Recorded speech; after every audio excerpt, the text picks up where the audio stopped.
Punjabi radio USA ਸੁਣ ਰਹੇ ਸਾਰੇ ਹੀ ਸਰੋਤਿਆਂ ਨੂੰ ਬਲਵਿੰਦਰ ਕੌਰ ਵੱਲੋਂ ਪਿਆਰ ਭਰੀ ਸਤਿ ਸ਼੍ਰੀ ਅਕਾਲ। ਸਰੋਤੇ ਪ੍ਰੋਗਰਾਮ ਖਬਰ ਤੇ ਨਜ਼ਰ ਪ੍ਰੋਗਰਾਮ ਦੇ ਵਿੱਚ ਸਾਡੇ ਨਾਲ ਹੁੰਦੇ ਨੇ ਬਲਤੇਜ ਪੰਨ ਜੀ।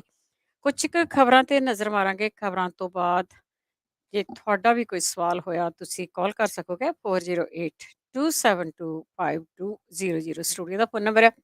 ਖਬਰਾਂ ਤੋਂ ਪਹਿਲਾਂ ਸਾਡੇ sponsors Khalsa insurance agency 4082722500 Tarkiana immigration law firm J Tarkiana 4159090503 Gurdeep Singh Wardi Clovis Satnam Singh Shergill Selma Manjit Singh Deewana Buta Singh Ranipur Fresno Charanjit Singh Badwal Piara Singh Rahul Gurpal Gill Sacramento Resham Singh Nijjar Yuba City Mandeep Singh Kalon Modesto Ravinder Singh Pritam Singh Gill Gurmeet Singh Surinder Kaur Thind Gurmel Singh Liddar ਵਿਕਰਸਵੇਲ ਮਨਦੀਪ ਸਿੰਘ ਸਰਬਜੀਤ ਕੌਰ ਸਾਨੂੰ ਜੀ ਬਹੁਤ ਬਹੁਤ ਧੰਨਵਾਦ ਕਰਦੇ ਹਾਂ। ਪ੍ਰੋਗਰਾਮਾਂ ਨੂੰ ਸਪਾਂਸਰ ਕਰਦੇ ਹੋ, ਸਭ ਤੱਕ ਪਹੁੰਚਾਉਂਦੇ ਹੋ, ਬਹੁਤ ਬਹੁਤ ਧੰਨਵਾਦ। ਬਲਤੇਜ ਪੰਨੇ ਸਤਿ ਸ਼੍ਰੀ ਅਕਾਲ, ਸਵਾਗਤ ਹੈ ਜੀ। ਸਤਿ ਸ਼੍ਰੀ ਅਕਾਲ ਜੀ, ਧੰਨਵਾਦ ਜੀ, ਬਹੁਤ ਮਿਹਰਬਾਨੀ। ਤੇ ਚੱਲਦੇ ਆ ਅੱਜ ਕੁਛ ਇੱਕ ਖਬਰਾਂ ਵੱਲ। ਤੇ ਸਰੋਤੇ ਇੱਕ ਵਾਰੀ ਫੇਰ ਰਿਮਾਈਂਡ ਕਰਾ ਦਈਏ, ਤੁਸੀਂ ਕਾਲ ਬਾਅਦ ਵਿੱਚ ਕਰ ਸਕਦੇ ਆ 408-272-5200। ਤੇਲੰਗਾਨਾ ਦੀ ਗੱਲ ਕਰਦੇ ਆ। ਉੱਥੇ ਦੇ ਮੁੱਖ ਮੰਤਰੀ ਝੋਨੇ ਦੀ ਖਰੀਦ ਨੂੰ ਲੈ ਕੇ ਧਰਨੇ ਤੇ ਬੈਠੇ। ਦਿੱਲੀ ਦੇ ਵਿੱਚ ਆ ਕੇ ਉਹ ਬੈਠੇ ਨੇ ਜੀ ਧਰਨੇ ਦੇ ਉੱਤੇ, ਕਿਉਂਕਿ ਦੇਖਿਆ ਜਾਵੇ ਤਾਂ ਇਹ ਪੋਲੀਟੀਕਲ ਤੌਰ ਦੇ ਉੱਤੇ ਇੱਕ ਵੱਡੀ ਮੂਵਮੈਂਟ ਕਹੀ ਜਾ ਸਕਦੀ ਹੈ, ਵੱਡੀ ਉਥਲ ਪੁਥਲ ਕਹੀ ਜਾ ਸਕਦੀ ਹੈ। ਕਿਸਾਨ ਅੰਦੋਲਨ ਦੇ ਦੌਰਾਨ ਤੇਲੰਗਾਨਾ ਦੇ ਮੁੱਖ ਮੰਤਰੀ ਕੇ ਚੰਦਰ ਸ਼ੇਖਰ ਰਾਓ ਕਿਸਾਨਾਂ ਦੇ ਹੱਕ ਦੇ ਵਿੱਚ ਬੋਲਦੇ ਰਹੇ ਆ। ਉਹ ਇਕੱਲੇ ਨਹੀਂ ਸੀਗੇ, ਬਹੁਤ ਸਾਰੇ ਪੋਲੀਟੀਸ਼ੀਅਨ ਕਿਸਾਨਾਂ ਦੇ ਹੱਕ ਦੇ ਵਿੱਚ ਬੋਲਦੇ ਰਹੇ ਆ, ਪਰ ਇਉਂ ਧਰਨੇ ਦੇ ਉੱਤੇ ਕੋਈ ਪਹਿਲਾਂ ਨਹੀਂ ਬੈਠਿਆ। ਇਹ ਝੋਨੇ ਦੀ ਖਰੀਦ ਨੂੰ ਲੈ ਕੇ ਉਹ ਧਰਨੇ ਦੇ ਉੱਤੇ ਬੈਠੇ ਤੇ ਉਹਨਾਂ ਦੇ ਨਾਲ ਰਕੇਸ਼ ਟਕੈਤ ਜਿਹੜੇ ਭਾਰਤੀ ਕਿਸਾਨ ਯੂਨੀਅਨ ਦੇ ਵੱਡੇ ਆਗੂ ਨੇ, ਉਹ ਵੀ ਨਾਲ ਧਰਨੇ ਦੇ ਉੱਤੇ ਬੈਠ ਗਏ। ਤੇਲੰਗਾਨਾ ਦੇ ਮੁੱਖ ਮੰਤਰੀ ਕੇ ਚੰਦਰ ਸ਼ੇਖਰ ਰਾਓ ਦਾ ਇਹ ਕਹਿਣਾ ਹੈ ਕਿ ਤੇਲੰਗਾਨਾ ਤੋਂ ਝੋਨਾ ਜਿਹੜਾ ਉਹ ਨਹੀਂ ਚੁੱਕਿਆ ਜਾਂਦਾ, ਔਰ ਉਹਨਾਂ ਨੇ ਇਹ ਵੀ ਗੱਲ ਕਹੀ ਕਿ 24 ਘੰਟਿਆਂ ਦਾ ਅਲਟੀਮੇਟਮ ਹੈ ਕੇਂਦਰ ਦੀ ਸਰਕਾਰ ਨੂੰ। ਉਹਨਾਂ ਧਮਕੀ ਇਹ ਦਿੱਤੀ ਕਿ ਜੇ ਕੇਂਦਰ ਸਰਕਾਰ ਨੇ ਜਵਾਬ ਨਾ ਦਿੱਤਾ ਤਾਂ ਉਹ ਦੇਸ਼ ਭਰ ਦੇ ਵਿੱਚ ਪ੍ਰਦਰਸ਼ਨ ਕਰਨਗੇ। 2014 ਦੇ ਵਿੱਚ ਤੇਲੰਗਾਨਾ ਦੀ ਸਰਕਾਰ ਦੇ ਉੱਤੇ ਕਾਬਜ਼ ਹੋਣ ਤੋਂ ਬਾਅਦ ਤੇਲੰਗਾਨਾ ਰਾਸ਼ਟਰ ਸਮਿਤੀ TRS ਦਾ ਦਿੱਲੀ ਦੇ ਵਿੱਚ ਇਹ ਪਹਿਲਾ ਧਰਨਾ ਹੈ। ਇਹਨੂੰ ਇਸ ਪੁਆਇੰਟ ਆਫ ਵਿਊ ਦੇ ਨਾਲ ਵੀ ਵੇਖਿਆ ਜਾਂਦਾ ਹੈ ਕਿ ਵੱਖ-ਵੱਖ ਰਾਜ ਉੱਥੋਂ ਦੀਆਂ ਜਿਹੜੀਆਂ ਪਾਰਟੀਆਂ ਨੇ ਉਹ ਇਹਨਾਂ ਮਸਲਿਆਂ ਦੇ ਉੱਤੇ ਜਿੱਥੇ ਇਕੱਠੀਆਂ ਹੋਣ ਦੀ ਕੋਸ਼ਿਸ਼ ਦੇ ਵਿੱਚ ਨੇ, ਉੱਥੇ ਕੇਂਦਰ ਦੀ ਸਰਕਾਰ ਦੇ ਖਿਲਾਫ ਮੋਰਚਾ ਵੀ ਖੋਲ ਰਹੀਆਂ ਨੇ। ਤੇਲੰਗਾਨਾ ਦੇ ਮੁੱਖ ਮੰਤਰੀ ਨੇ ਪ੍ਰਧਾਨ ਮੰਤਰੀ ਨੂੰ ਚੇਤਾਵਨੀ ਦਿੰਦਿਆਂ ਹੋਇਆ ਇਹ ਗੱਲ ਕਹੀ ਆ ਕਿ ਕਿਸਾਨਾਂ ਦੀਆਂ ਭਾਵਨਾਵਾਂ ਦੇ ਨਾਲ ਨਾ ਖੇਡੋ। ਉਹਨਾਂ ਦੇ ਕੋਲੇ ਸਰਕਾਰ ਡੇਗਣ ਦੀ ਤਾਕਤ ਹੈ ਲੋਕਾਂ ਦੇ ਕੋਲੇ। ਔਰ ਇਹ ਵੀ ਕਿਹਾ ਕਿ ਇਤਿਹਾਸ ਗਵਾਹ ਕਿ ਜਦੋਂ ਵੀ ਕਿਸਾਨ ਮੁਸ਼ਕਲ ਚ ਪਏ ਤਾਂ ਸਾਰੀਆਂ ਸਰਕਾਰਾਂ ਡਿੱਗੀਆਂ ਨੇ। ਉਹਨਾਂ ਕਿਹਾ ਕਿ ਮੈਂ ਹੱਥ ਜੋੜ ਕੇ ਪ੍ਰਧਾਨ ਮੰਤਰੀ ਮੋਦੀ ਤੇ ਪੀਯੂਸ਼ ਗੋਇਲ ਨੂੰ ਅਪੀਲ ਕਰਦਾ ਹਾਂ ਕਿ ਤੁਸੀਂ ਹੋਰ ਸੂਬਿਆਂ ਵਾਂਗ ਤੇਲੰਗਾਨਾ ਤੋਂ ਵੀ ਝੋਨਾ ਖਰੀਦਣਾ ਸ਼ੁਰੂ ਕਰ ਦਿਓ। MSP ਵਾਲੇ ਮੁੱਦੇ ਦੇ ਉੱਤੇ ਕਿਸਾਨ ਜਥੇਬੰਦੀਆਂ ਪਿਛਲੇ ਦਿਨਾਂ ਤੋਂ ਇਹ ਦੋਸ਼ ਲਾਉਂਦੀਆਂ ਰਹੀਆਂ ਨੇ ਕਿ ਕੇਂਦਰ ਦੀ ਸਰਕਾਰ ਨੇ ਗੱਲ ਉੱਥੇ ਹੀ ਛੱਡ ਦਿੱਤੀ ਜਿੱਥੋਂ ਸ਼ੁਰੂ ਹੋਈ ਸੀ। ਉਹਨਾਂ ਨੇ ਇਹ ਕਹਿਤਾ ਕਿ ਅਸੀਂ ਇਸ ਮਾਮਲੇ ਦੇ ਉੱਤੇ ਕਮੇਟੀ ਬਣਾਵਾਂਗੇ। ਇਹ ਕਿਹਾ ਕਿ ਕਿਸਾਨ ਦੱਸਣ ਕਿ ਤੁਸੀਂ ਕਮੇਟੀ ਦੇ ਵਿੱਚ ਕਿਹਨੂੰ ਪਾਉਣਾ ਹੈ, ਜਦੋਂ ਕਿ ਸੰਯੁਕਤ ਕਿਸਾਨ ਮੋਰਚੇ ਦੇ ਆਗੂ ਇਹ ਗੱਲ ਕਹਿੰਦੇ ਆ ਕਿ ਪਹਿਲਾਂ ਕੇਂਦਰ ਦੀ ਸਰਕਾਰ ਦੱਸੇ ਕਿ ਉਹਨੇ ਇਸ ਕਮੇਟੀ ਦੇ ਵਿੱਚ ਕਿਹੜੇ-ਕਿਹੜੇ ਬੰਦੇ ਪਾਉਣੇ ਆ, ਕਿਉਂਕਿ ਕਿਸਾਨਾਂ ਨੂੰ ਇਸ ਗੱਲ ਦਾ ਭਲੀ ਭਾਂਤ ਪਤਾ ਹੈ, ਘੱਟੋ ਘੱਟ ਰਕੇਸ਼ ਟਕੈਤ ਹੋਰਾਂ ਵਰਗਿਆਂ ਨੂੰ, ਕਿ ਜੇ ਮੰਨ ਲਓ ਕਿਸਾਨਾਂ ਨੇ ਪਹਿਲਾਂ ਆਪਣੇ ਬੰਦੇ ਦੇ ਦਿੱਤੇ ਤੇ ਉਦੋਂ ਬਾਅਦ ਉਹੋ ਜਿਹੇ ਬੰਦੇ ਲਿਆ ਕੇ ਵਿੱਚ ਪਾ ਦੇਣਗੇ ਜਿਹੋ ਜਿਹੇ ਸੁਪਰੀਮ ਕੋਰਟ ਦੀ ਕਮੇਟੀ ਬਣਾ ਦਿੱਤੀ ਸੀਗੀ। ਔਰ ਉਹਨੇ ਕੀ ਲਿਖ ਕੇ ਦਿੱਤਾ ਸਭ ਨੂੰ ਪਤਾ। ਜੇ ਸੰਯੁਕਤ ਕਿਸਾਨ ਮੋਰਚੇ ਦੀ ਗੱਲ ਕਰੀਏ ਤਾਂ ਪੰਜਾਬ ਦੀਆਂ 32 ਕਿਸਾਨ ਜਥੇਬੰਦੀਆਂ ਦੇ ਵਿੱਚੋਂ 16 ਜਿਹੜੀਆਂ ਜਥੇਬੰਦੀਆਂ ਨੇ ਉਹਨਾਂ ਨੇ ਬਲਬੀਰ ਸਿੰਘ ਰਾਜੇਵਾਲ ਦੀ ਅਗਵਾਈ ਵਾਲੇ ਜਿਹੜਾ ਸੰਯੁਕਤ ਸਮਾਜ ਮੋਰਚਾ ਉਹਦੇ ਨਾਲੋਂ ਵੱਖਰਾ ਹੋਣ ਦਾ ਐਲਾਨ ਕਰ ਦਿੱਤਾ। ਕਿਸਾਨ ਆਗੂ ਮਨਜੀਤ ਸਿੰਘ ਰਾਏ ਦੀ ਪ੍ਰਧਾਨਗੀ ਦੇ ਹੇਠ ਇਹ ਮੀਟਿੰਗ ਹੋਈ। 16 ਕਿਸਾਨ ਜਥੇਬੰਦੀਆਂ ਦੇ ਆਗੂਆਂ ਨੇ ਇਹ ਗੱਲ ਜਿਹੜੀ ਦੀ ਉਹ ਕਹੀ ਕਿ ਕਿਸਾਨ ਜਥੇਬੰਦੀਆਂ ਨਾਲ ਤਾਲਮੇਲ ਬਿਠਾਉਣ ਲਈ ਏਕਤਾ ਦੇ ਵਿੱਚ ਅੜਿੱਕਾ ਬਣ ਰਹੇ ਸਵਾਲਾਂ ਨੂੰ ਹੱਲ ਕਰਨ ਦੇ ਵਾਸਤੇ ਇਹ ਜ਼ਰੂਰੀ ਹੋ ਗਿਆ ਸੀ ਤੇ ਹੁਣ 5 ਮੈਂਬਰੀ ਇੱਕ ਕਮੇਟੀ ਜਿਹੜੀ ਆ ਉਹ ਬਣਾ ਦਿੱਤੀ ਹੈ, ਕਿਉਂਕਿ ਕਿਸਾਨਾਂ ਦੇ ਵੱਲੋਂ ਇੱਕ ਹਫਤਾ ਮਨਾਇਆ ਜਾ ਰਿਹਾ MSP ਵਾਲੇ ਮੁੱਦੇ ਦੇ ਉੱਤੇ। ਇਹ ਕਿਹਾ ਕਿ ਉਹ ਸੰਯੁਕਤ ਕਿਸਾਨ ਮੋਰਚੇ ਦੇ ਨਾਲ ਡਟ ਕੇ ਖੜੇ ਨੇ ਤੇ ਸੰਯੁਕਤ ਸਮਾਜ ਮੋਰਚੇ ਦੇ ਨਾਲੋਂ ਵੱਖਰੇ ਹੋਣ ਦਾ ਐਲਾਨ ਕਰਦੇ ਨੇ। ਇਹ ਉਹ ਜਥੇਬੰਦੀਆਂ ਸੀ ਜਿਨ੍ਹਾਂ ਨੇ ਬਲਵੀਰ ਸਿੰਘ ਰਾਜੇਵਾਲ ਦਾ ਇਲੈਕਸ਼ਨਾਂ ਦੇ ਵਿੱਚ ਸਾਥ ਦਿੱਤਾ ਸੀ, ਜਿੱਥੇ ਬਲਵੀਰ ਸਿੰਘ ਰਾਜੇਵਾਲ ਤੇ ਉਹਦੇ ਸਾਰੇ ਸਾਥੀਆਂ ਦੀਆਂ ਜ਼ਮਾਨਤਾਂ ਜ਼ਬਤ ਹੋ ਗਈਆਂ ਸੀ। ਜੀ, ਤਾਂ ਅੱਗੇ ਗੱਲ ਕਰਦੇ ਹਾਂ ਵੀ ਕਈ ਵਾਰੀ ਤਾਂ ਮੀਂਹ ਦੇ ਨਾਲ ਕਿਸਾਨਾਂ ਦਾ ਬੁਰਾ ਹਾਲ ਹੁੰਦਾ ਆ, ਫਸਲ ਆ ਜਿਹੜੀ ਐ ਰੁੜ ਜਾਂਦੀ ਆ, ਪਰ ਹੁਣ ਜ਼ਿਆਦਾ ਗਰਮੀ ਦੇ ਕਾਰਨ ਕਣਕ ਦਾ ਝਾੜ ਵੀ ਘੱਟ ਨਿਕਲ ਰਿਹਾ। ਦੇਖੋ, ਇਸ ਵਾਰੀ ਐਕਚੁਅਲੀ ਜਿਹੜੀ ਗਰਮੀ ਆ ਉਹਨੇ ਪਹਿਲਾਂ ਹੀ ਆਪਣੇ ਰੰਗ ਵਿਖਾ ਦਿੱਤੇ ਆ। ਅਕਸਰ ਜਿਹੜੀ ਲੂ ਚੱਲਦੀ ਆ ਪੰਜਾਬ ਦੇ ਵਿੱਚ ਉਹ ਵਿਸਾਖੀ ਤੋਂ ਬਾਅਦ ਸ਼ੁਰੂ ਹੁੰਦੀ ਹੈ। ਲੂਆਂ ਜਿਹੜੀਆਂ ਨੇ ਉਹ ਮਈ ਜੂਨ ਦੇ ਵਿੱਚ ਹੁੰਦੀਆਂ ਨੇ ਤੇ ਜੁਲਾਈ ਦੇ ਵਿੱਚ ਜਦੋਂ ਬਰਸਾਤਾਂ ਆ ਜਾਂਦੀਆਂ ਫਿਰ ਲੂ ਦਾ ਸੀਜ਼ਨ ਜਿਹੜਾ ਉਹ ਖਤਮ ਹੋ ਜਾਂਦਾ। ਇਸ ਵਾਰੀ ਬਿਲਕੁਲ ਉਲਟ ਹੋ ਰਿਹਾ, ਮੌਸਮ ਦੇ ਵਿੱਚ ਬੜੀ ਵੱਡੀ ਤਬਦੀਲੀ ਆ। ਇਹ ਤਬਦੀਲੀ ਦਾ ਅਸਰ ਕਿਸਾਨਾਂ ਦੇ ਉੱਤੇ ਪੈ ਰਿਹਾ। ਤੁਸੀਂ ਹੈਰਾਨ ਹੋਵੋਗੇ, ਨਿੰਬੂ ਜਿਹੜਾ ਉਹ ਲਗਭਗ 300 ਰੁਪਏ ਕਿਲੋ ਪੰਜਾਬ ਦੇ ਵਿੱਚ ਮਿਲ ਰਿਹਾ, ਜਦੋਂ ਕਿ ਬਾਕੀ ਸੂਬਿਆਂ ਦੇ ਵਿੱਚ ਇਹ ਕੀਮਤਾਂ 500 ਰੁਪਏ ਤੱਕ ਗਈਆਂ ਹੋਈਆਂ ਨੇ ਨਿੰਬੂ ਦੀਆਂ। ਨਗੂਣੀ ਸ਼ੈ ਦੇ ਰੂਪ ਦੇ ਵਿੱਚ ਵੇਖਿਆ ਜਾਂਦਾ ਨਿੰਬੂ। ਕਿਸੇ ਵੇਲੇ ਘਰਾਂ ਦੇ ਵਿੱਚ ਤੇ ਬੰਬੀਆਂ ਦੇ ਉੱਤੇ ਇੱਕ ਬੂਟਾ ਤਾਂ ਜ਼ਰੂਰ ਹੁੰਦਾ ਸੀਗਾ ਨਿੰਬੂ ਦਾ, ਪਰ ਹੋਇਆ ਇਹ ਕਿ ਪੱਟ ਪਟਈਏ ਦੇ ਚੱਕਰ ਦੇ ਵਿੱਚ ਲੋਕਾਂ ਨੇ ਜਿਹੜੇ ਇਹ ਨਿੰਬੂ ਵਗੈਰਾ ਸੀਗੇ ਉਹਦੇ ਬੂਟੇ ਵੀ ਪੱਟ ਦਿੱਤੇ ਤੇ ਜ਼ਰੂਰਤ ਹੀ ਨਹੀਂ ਮਹਿਸੂਸ ਕੀਤੀ ਕਿ ਇਹਨਾਂ ਦੀ ਜ਼ਰੂਰਤ ਪੈ ਸਕਦੀ ਹੈ। ਖੱਟੀਆਂ ਕਹਿੰਦੇ ਸੀਗੇ ਕਿਸੇ ਵੇਲੇ, ਖੱਟੀ ਜਿਹੜੀ ਉਹ ਸ਼ਾਮ ਨੂੰ ਗਰਮੀਆਂ ਦੇ ਵਿੱਚ ਗੰਢੇ ਦੇ ਉੱਤੇ ਪਾ ਕੇ ਨਿਚੋੜ ਕੇ ਖਾਂਦੇ ਸੀ, ਤੇ ਹੁਣ ਨਿੰਬੂ ਜਦੋਂ ਰੇਹੜੀ ਤੋਂ ਲੈਣੇ ਪੈ ਰਹੇ ਆ ਤੇ ਇਹ ਹਾਲਾਤ ਬਣੇ ਆ। ਉਧਰ ਗਰਮੀ ਇੱਕਦਮ ਹੋਣ ਕਰਕੇ ਜਿਹੜਾ ਕਣਕ ਦੇ ਵਿੱਚ ਦੁਧੀਆ ਦਾਣਾ ਜਿਹੜਾ ਹੁੰਦਾ, ਜਦੋਂ ਹੌਲੀ ਹੌਲੀ ਗਰਮੀ ਵੱਧਦੀ ਆ ਉਹ ਹੌਲੀ ਹੌਲੀ ਪੱਕਣਾ ਸ਼ੁਰੂ ਹੁੰਦਾ। ਐਤਕੀ ਹੋਇਆ ਹੈ ਕਿ ਤਾਪਮਾਨ ਜਿਹੜਾ ਸੀਗਾ ਉਹ 2-3 ਦਿਨਾਂ ਦੇ ਵਿੱਚ 40 ਦੇ ਨੇੜੇ ਤੇੜੇ ਪਹੁੰਚ ਗਿਆ। ਕੱਲ ਪਟਿਆਲਾ ਸਭ ਤੋਂ ਗਰਮ ਸੀ, 43.5 ਡਿਗਰੀ ਤਾਪਮਾਨ ਸੀਗਾ। ਕੁਝ ਦਿਨਾਂ ਦੇ ਵਿੱਚ ਹੀ ਜਿਹੜੀ ਕਣਕ ਸੀ ਉਹ ਸਾਰੀ ਪੱਕ ਗਈ ਔਰ ਬੜੇ ਵੱਡੇ ਪੱਧਰ ਦੇ ਉੱਤੇ ਇਸ ਵੇਲੇ ਕਣਕ ਦੀ ਕਟਾਈ ਹੋ ਰਹੀ ਆ। ਜਦੋਂ ਇੱਕਦਮ ਗਰਮੀ ਵਧੀ ਤੇ ਜਿਹੜਾ ਉਹ ਦੁਧੀਆ ਦਾਣਾ ਸੀਗਾ ਉਹ ਇੱਕਦਮ ਸੁੱਕ ਗਿਆ ਉਹਦੇ ਵਿੱਚ। ਉਹਦੇ ਨਾਲ ਕਣਕ ਦਾ ਝਾੜ ਜਿਹੜਾ ਉਹ ਇੰਨਾ ਘਟ ਗਿਆ ਕਿ ਆਮ ਤੌਰ ਦੇ ਉੱਤੇ 20 ਤੋਂ 22 ਕੁਇੰਟਲ ਝਾੜ ਹੁੰਦਾ ਹੈ, ਇਸ ਵਾਰੀ 15 ਤੋਂ 17 ਕੁਇੰਟਲ ਨਿਕਲ ਰਿਹਾ।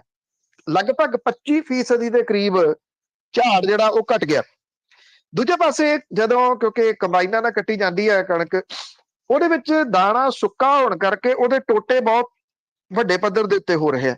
ਇਹ ਤਾਂ ਕਣਕ ਦੀ ਡਿਮਾਂਡ ਹੈ ਇਸ ਵਾਰੀ ਵਿਸ਼ਵ ਪੱਧਰ ਦੇ ਉੱਤੇ, ਉਹਦੇ ਕਰਕੇ ਕਣਕ ਜਿਹੜੀ ਆ ਉਹਨੂੰ ਕੋਈ ਮੁਸ਼ਕਲ ਨਹੀਂ ਆ ਰਹੀ ਚੁੱਕਣ ਦੇ ਵਿੱਚ, ਧੜਾ ਧੜ ਚੁੱਕੀ ਜਾ ਰਹੀ ਆ। ਪ੍ਰਾਈਵੇਟ ਪਲੇਅਰ ਬੜਾ ਸਰਗਰਮ ਹੈ। ਕਿਸਾਨਾਂ ਦੀਆਂ ਟਰਾਲੀਆਂ ਦੀਆਂ ਲਾਈਨਾਂ ਜਿਹੜੀਆਂ ਨੇ ਉਹ ਸਾਈਲੋਜ਼ ਦੇ ਬਾਹਰ ਵੀ ਲੱਗੀਆਂ ਹੋਈਆਂ ਨੇ, ਕਿਉਂਕਿ ਜੇ ਕੋਈ ਮਾੜੀ ਮੋਟੀ ਆਨਾਕਾਨੀ ਕਰਦਾ ਜਿਹੜਾ ਸਰਕਾਰੀ ਖਰੀਦ ਏਜੰਸੀਆਂ ਵਾਲਾ, ਤੇ ਉਹ ਝੱਟ ਦੇਣੀ ਟਰਾਲੀ ਜਿਹੜੀ ਆ ਉਹ ਉਧਰ ਪ੍ਰਾਈਵੇਟ ਪਲੇਅਰ ਵੱਲ ਨੂੰ ਲੈ ਤੁਰਦੇ ਆ। ਜਿਹੜੇ ਸਾਈਲੋਜ਼ ਵਾਲੇ ਨੇ ਜਿਨ੍ਹਾਂ ਦਾ ਪਹਿਲਾਂ ਬਾਈਕਾਟ ਸੀ, ਉਹ ਮੁਸ਼ਕੜੀਆਂ 'ਚ ਹੱਸਦੇ ਆ ਕਿ ਸਾਡੇ ਸਾਈਲੋਜ਼ ਤਾਂ ਭਰਨ ਵਾਲੇ ਆ। ਜਦੋਂ ਇਹ ਸਾਈਲੋਜ਼ ਭਰ ਜਾਂਦੇ ਆ ਫਿਰ ਹੋ ਜਾਣੀ ਲੌਕ ਇਹ ਕਣਕ, ਤੇ ਜਦੋਂ ਲੌਕ ਹੋ ਗਈ, ਕਿਉਂਕਿ ਨਰਮੇ ਦੀਆਂ ਕੀਮਤਾਂ ਦੀ ਮੈਂ ਇੱਕ ਦਿਨ ਗੱਲ ਕੀਤੀ ਸੀ ਕਿ ਡਬਲ ਪ੍ਰਾਈਸ ਦੇ ਉੱਤੇ ਨੇ। 6000 ਤੋਂ ਥੋੜਾ ਘੱਟ ਰੇਟ MSP ਸੀ, ਪਰ ਇਸ ਵੇਲੇ ਇਹ ਜਿਹੜਾ ਰੇਟ ਹੈ ਉਹ 12000 ਦੇ ਕਰੀਬ ਪਹੁੰਚਿਆ ਹੈ। ਕੋਈ ਕਿਸਾਨਾਂ ਨੂੰ ਨਹੀਂ ਮਿਲ ਰਿਹਾ। ਜਿਹੜਾ ਪ੍ਰਾਈਵੇਟ ਪਲੇਅਰ ਜਿਹਨੇ ਪਹਿਲਾਂ ਬਾਏ ਕਰ ਲਿਆ ਉਹ ਮੰਡੀਆਂ ਦੇ ਵਿੱਚ ਲੈ ਕੇ ਆਇਆ। ਜੇ ਨਿੰਬੂ ਦਾ ਰੇਟ ਇੰਨਾ ਚੜਿਆ ਤੇ ਉਹਦਾ ਵੀ ਰੀਜ਼ਨ ਇਹੀ ਆ ਕਿ ਇਹ ਇਕੱਠਾ ਕਰ ਲਿਆ ਜਾਂਦਾ। ਉਹਦੇ ਵਾਸਤੇ ਉਹਨਾਂ ਨੇ ਸਾਰੇ ਇੰਤਜ਼ਾਮ ਇੰਨੇ ਕਰ ਲਏ ਹੋਏ ਆ ਕਿ ਉੱਥੇ ਇਹ ਥੋੜੀ ਆ ਕਿ ਨਿੰਬੂ ਜਿਹੜਾ ਉਹ ਮਰਝਾ ਜਾਊਗਾ ਜਾਂ ਉਹਦੇ ਉੱਤੇ ਪਾਣੀ ਦੇ ਛੱਟੇ ਮਾਰਨੇ ਪੈਣਗੇ। ਉਹ AC ਜਿਹੜੇ ਗੋਦਾਮ ਨੇ ਉਹਨਾਂ ਦੇ ਵਿੱਚ ਪਿਆ ਜਾਂ ਸਾਈਲੋ ਦੇ ਵਿੱਚ ਜਦੋਂ ਕਣਕ ਚੱਲ ਜੂਗੀ ਤੁਸੀਂ ਕਣਕ ਦਾ ਰੇਟ ਇਸ ਵਾਰੀ ਅੱਪ ਜਾਂਦਾ ਜਿਹੜਾ ਉਹ ਦੇਖਣਾ।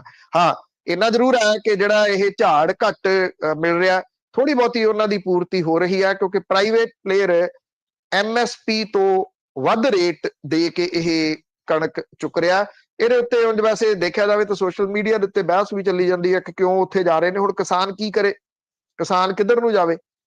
ਕਿ ਉਹ ਜਿੱਦ ਦੇ ਵਿੱਚ ਮੰਡੀਆਂ ਦੇ ਵਿੱਚ ਆਪਣੀ ਫਸਲ ਰੋਲੇ, ਜਾਂ ਫਿਰ ਜਿੱਥੋਂ ਉਹਨੂੰ ਸਹੀ ਕੀਮਤ ਮਿਲ ਰਹੀ ਆ ਉਹ ਉੱਥੇ ਦੇ ਦੇਵੇ, ਆਪਣੀ ਫਸਲ ਵੇਚ ਦੇਵੇ, ਜਿੱਥੋਂ ਉਹਨੂੰ ਤੁਰੰਤ ਪੈਸੇ ਵੀ ਮਿਲ ਜਾਂਦੇ। ਪੈਸੇ ਉਂਝ ਵੈਸੇ ਤੁਰੰਤ ਨਾਲ ਦੀ ਨਾਲ 24 ਘੰਟਿਆਂ ਦੇ ਵਿੱਚ ਟਰਾਂਸਫਰ ਸਰਕਾਰੀ ਖਰੀਦ ਏਜੰਸੀਆਂ ਵੀ ਕਰ ਰਹੀਆਂ ਨੇ।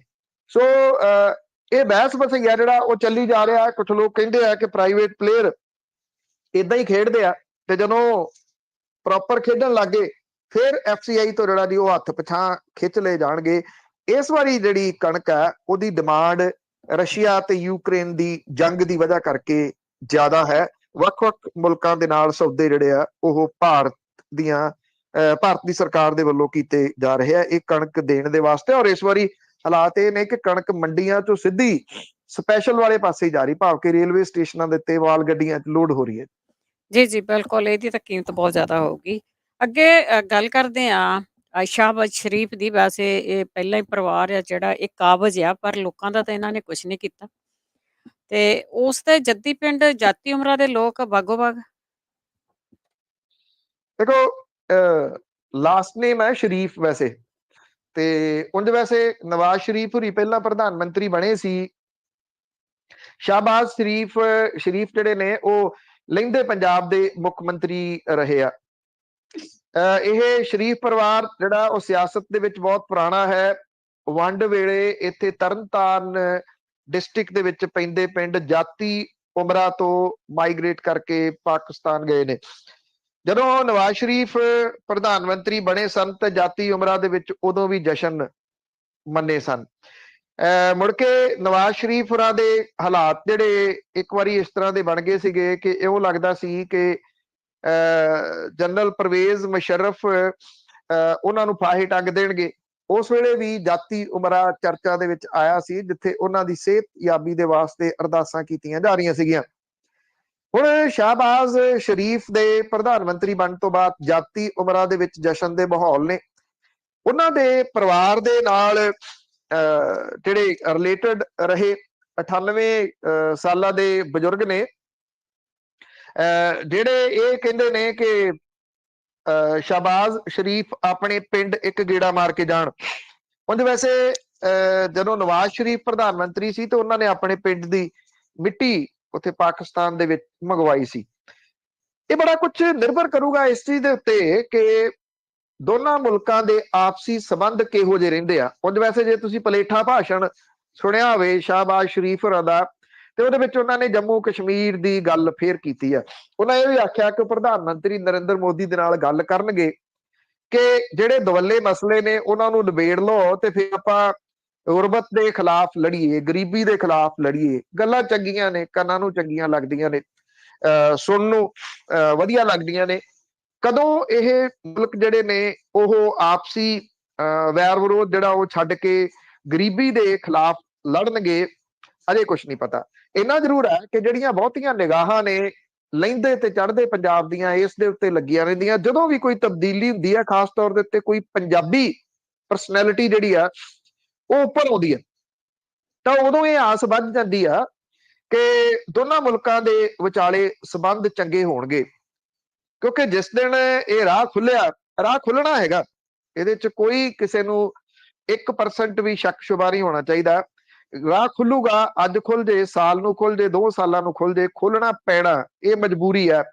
ਜਿਹਨੇ ਗੇਟ ਬੰਦ ਕੀਤੇ ਆ ਉਹਦਾ ਬੁਰਾ ਹਾਲ ਹੋਇਆ। ਪਾਕਿਸਤਾਨ ਉਹਦੇ ਵਿੱਚੋਂ ਇੱਕ ਮਿਸਾਲ ਹੈ, ਅਫਗਾਨਿਸਤਾਨ ਦੂਸਰੀ ਮਿਸਾਲ ਹੈ ਕਿ ਅੱਜ ਕਿਹੋ ਜਿਹੇ ਹਾਲਾਤਾਂ ਦੇ ਵਿੱਚੋਂ ਉਹ ਨਿਕਲ ਰਹੇ ਨੇ। ਹੋਪ ਕਿ ਜਿਹੜੇ ਇਹ ਪੋਲੀਟੀਸ਼ੀਅਨ ਨੇ ਉਹ ਲੋਕਾਂ ਦੇ ਜਜ਼ਬਾਤਾਂ ਦੀ ਕਦਰ ਕਰਦੇ ਹੋਣ, ਨਹੀਂ ਤਾਂ ਅਦਰਵਾਈਜ਼ ਜਾਤੀ ਉਮਰਾ ਦੇ ਲੋਕ ਇੱਧਰ ਚੜ੍ਹਦੇ ਪੰਜਾਬ ਦੇ ਵਿੱਚੋਂ ਨੇ, ਉਹ ਲਹਿੰਦੇ ਪੰਜਾਬ ਦੇ ਵਿੱਚੋਂ ਹੈ ਸ਼ਰੀਫ ਪਰਿਵਾਰ, ਪਰ ਫਿਰ ਵੀ ਲੋਕਾਂ ਦੀਆਂ ਸਾਂਝਾਂ ਨੇ, ਬੋਲੀ ਸਾਂਝੀ ਹੈ, ਕਲਚਰ ਸਾਂਝਾ ਹੈ, ਤੇ ਉਹ ਸਾਂਝਾਂ ਨੂੰ ਉਸੇ ਤਰੀਕੇ ਦੇ ਨਾਲ ਪੀੜਾ ਰੱਖਣਾ ਚਾਹੁੰਦੇ ਆ, ਇਸ ਆਸ ਦੇ ਵਿੱਚ ਕਿ ਕਿਤੇ ਨਾ ਕਿਤੇ ਦੋਵੇਂ ਮੁਲਕ ਜਿਹੜੇ ਉਹ ਆਪਸੀ ਵਖਰੇਵਿਆਂ ਨੂੰ ਨਿਬੇੜਨ ਤੇ ਵਪਾਰ ਵਾਲੇ ਪਾਸੇ ਨੂੰ ਤੁਰਨ। ਇਹ ਇੱਕ ਆਸ ਨੂੰ ਲੈ ਕੇ ਲੋਕ ਆਸਵੰਦ ਹੋ ਜਾਂਦੇ ਆ, ਖਾਸ ਤੌਰ ਦੇ ਉੱਤੇ ਉਦੋਂ ਜਦੋਂ ਕੋਈ ਪੰਜਾਬੀ ਪਰਸਨੈਲਿਟੀ, ਉਹ ਚਾਹੇ ਲਹਿੰਦੇ ਪੰਜਾਬ 'ਚ ਹੋਵੇ ਚਾਹੇ ਚੜ੍ਹਦੇ ਪੰਜਾਬ 'ਚ ਹੋਵੇ, ਜਦੋਂ ਵੀ ਉਹ ਕਾਬਜ਼ ਹੁੰਦੀ ਆ। ਤੁਹਾਨੂੰ ਯਾਦ ਹੋਣਾ ਗੁਜਰਾਲ ਸਾਹਿਬ ਜਦੋਂ ਪ੍ਰਧਾਨ ਮੰਤਰੀ ਬਣੇ ਸੀ ਤੇ ਪਾਕਿਸਤਾਨ ਦੇ ਵਿੱਚ ਜਸ਼ਨ ਮਨਾਏ ਗਏ ਸੀ। ਜਦੋਂ ਡਾਕਟਰ ਮਨਮੋਹਨ ਸਿੰਘ ਹੋਰੀ ਪ੍ਰਧਾਨ ਮੰਤਰੀ ਬਣੇ, ਪਾਕਿਸਤਾਨ ਦੇ ਜਿਹੜਾ ਲਹਿੰਦਾ ਪੰਜਾਬ ਹੈ ਉਹਦੇ ਵਿੱਚ ਜਸ਼ਨ ਮਨਾਏ ਗਏ ਸੀਗੇ ਕਿ ਕਿਉਂਕਿ ਗੁਜਰਾਲ ਸਾਹਿਬ ਵੀ ਪਾਰਟੀਸ਼ਨ ਤੋਂ ਪਹਿਲਾਂ ਪਾਕਿਸਤਾਨ ਤੋਂ ਆਏ ਸਨ, ਉਦੋਂ ਇਕੱਠਾ ਹੀ ਸੀ, ਇੱਕੋ ਮੁਲਕ ਸੀ, ਤੇ ਡਾਕਟਰ ਮਨਮੋਹਨ ਸਿੰਘ ਹੋਰਾਂ ਦਾ ਪਰਿਵਾਰ ਵੀ ਉਧਰੋਂ ਮਾਈਗ੍ਰੇਟ ਕਰਕੇ ਇੱਧਰ ਆਇਆ ਸੀ।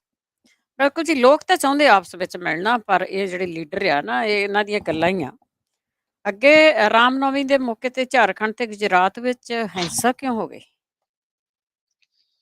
ਦੇਖੋ, ਇਹ ਐਕਚੁਅਲੀ ਇਹੀ ਸਭ ਤੋਂ ਵੱਡਾ ਸਵਾਲ ਜਿਹੜਾ ਉਹ ਖੜਾ ਹੈ। ਇੱਕ ਤਾਂ ਜਿਹੜਾ ਦਿਨ ਹੋਵੇ ਧਾਰਮਿਕ, ਤੇ ਇਹ ਤੁਹਾਨੂੰ ਗੱਲ ਕਰਨੀ ਪਏ ਵੀ ਇਸ ਧਾਰਮਿਕ ਦਿਨ ਦੇ ਉੱਤੇ ਹਿੰਸਾ ਭੜਕੀ। ਹਿੰਸਾ ਕਿਉਂ ਭੜਕੀ?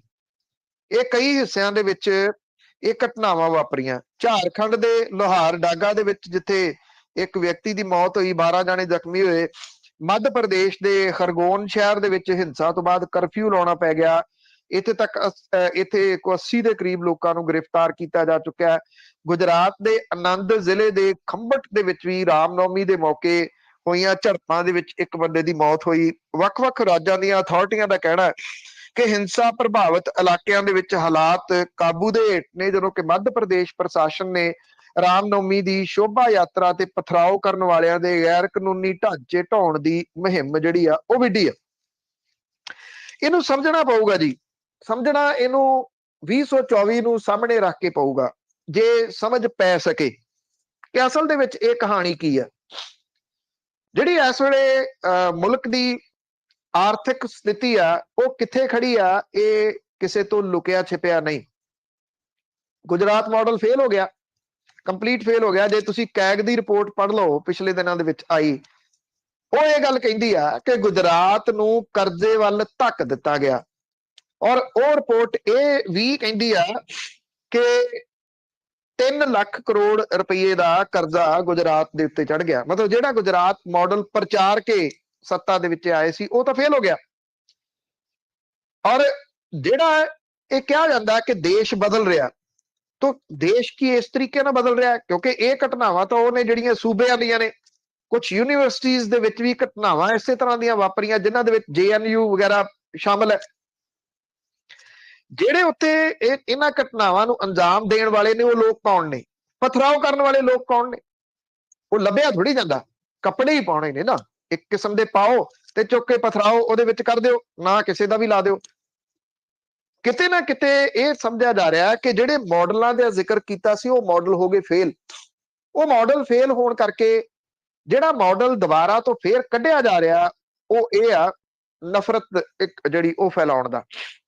ਇਹ ਦੋ ਫਿਰਕਿਆਂ ਦੇ ਵਿਚਾਲੇ ਨਫ਼ਰਤ ਫੈਲਾ ਕੇ ਵੋਟ ਪੋਲਰਾਈਜ਼ ਕਰਨ ਦਾ ਤਰੀਕਾ ਹੈ, ਜਿਹੜਾ ਕਿ ਇਸ ਵੇਲੇ ਉਹਨੂੰ ਹਵਾ ਦਿੱਤੀ ਜਾ ਰਹੀ ਹੈ, ਉਹਨੂੰ ਪ੍ਰਮੋਟ ਕੀਤਾ ਜਾ ਰਿਹਾ। ਇਹ ਪਤਾ ਨਹੀਂ ਹੁਣ ਲੋਕ ਜਿਹੜੇ ਨੇ ਉਹ ਕਦੋਂ ਇਹਨਾਂ ਚੀਜ਼ਾਂ ਨੂੰ ਸਮਝਣਗੇ ਕਿ ਇਸ ਤਰ੍ਹਾਂ ਦੇ ਮਾਡਲ ਜਿਹੜੇ ਆ ਉਹ ਪ੍ਰਮੋਟ ਕਿਉਂ ਹੋ ਰਹੇ ਆ। ਇਹ ਐਨ ਉਦੋਂ ਚੋਣਾਂ ਦੇ ਮੌਕੇ ਦੇ ਉੱਤੇ ਕਿਉਂ ਪ੍ਰਮੋਟ ਕੀਤੇ ਜਾਂਦੇ ਆ ਜਦੋਂ ਚੋਣਾਂ ਵੱਲ ਨੂੰ ਹੌਲੀ ਹੌਲੀ ਤਿਆਰੀ ਹੋਣੀ ਸ਼ੁਰੂ ਹੋ ਜੇ।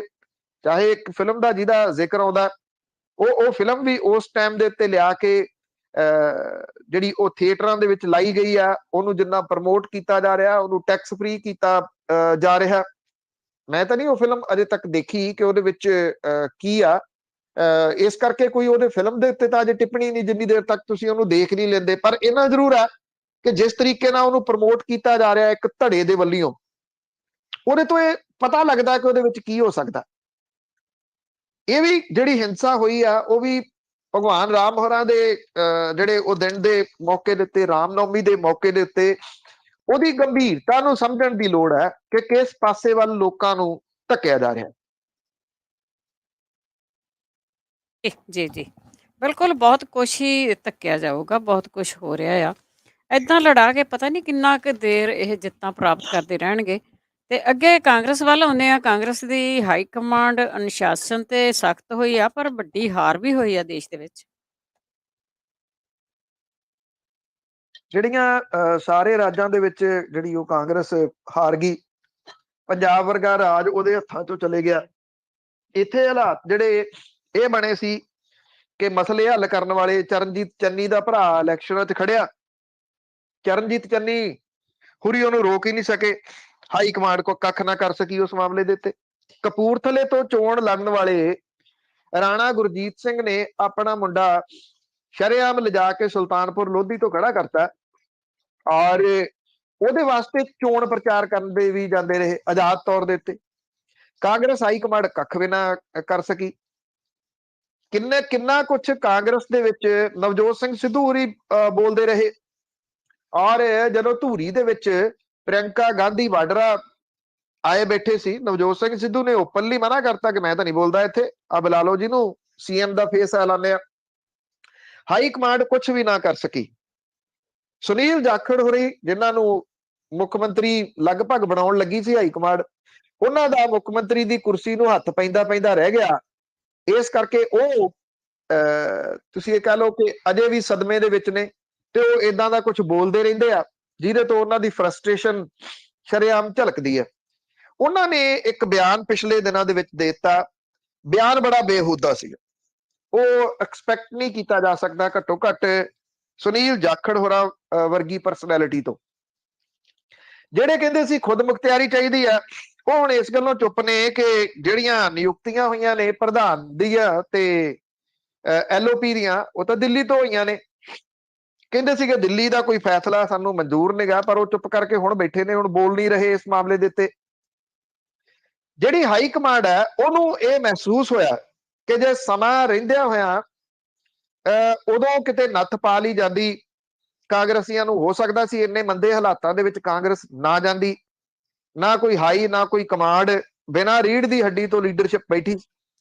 ਹੁਣ ਇੱਕ ਤਾਂ ਜਿਹੜਾ ਸੁਰਜੀਤ ਧਮਾਨ ਜਿਹੜੇ ਸਾਬਕਾ ਵਿਧਾਇਕ ਨੇ ਹਲਕਾ ਅਮਰਗੜ੍ਹ ਤੋਂ, ਉਹਨਾਂ ਦੇ ਮੁੰਡੇ ਨੂੰ ਇਸ ਵਾਰੀ ਟਿਕਟ ਲੜਾਈ ਸੀਗੀ ਸੁਨਾਮ ਤੋਂ, ਬੁਰੇ ਤਰੀਕੇ ਨਾਲ ਹਾਰ ਗਿਆ, ਬਹੁਤ ਬੁਰੇ ਤਰੀਕੇ ਨਾਲ ਉਹ ਹਾਰ ਗਿਆ। ਸੁਰਜੀਤ ਧਮਾਨ ਅਕਸਰ ਬਾਗੀ ਸੁਰਾਂ ਅਪਣਾਉਂਦੇ ਰਹੇ ਆ। ਜਿਸ ਦਿਨ ਰਾਜਾ ਵੜਿੰਗ ਹੋਰਾਂ ਨੂੰ ਬਣਾਇਆ ਤੇ ਉਹਨਾਂ ਨੇ ਰਾਜਾ ਵੜਿੰਗ ਦੇ ਉੱਤੇ ਤੋੜਾ ਝਾੜਤਾ ਕਿ ਉਹ ਤਾਂ ਮਹਾ ਕਰਪਟ ਬੰਦੇ, ਤੁਸੀਂ ਉਹਨਾਂ ਨੂੰ ਪ੍ਰਧਾਨ ਕਿਉਂ ਬਣਾਤਾ।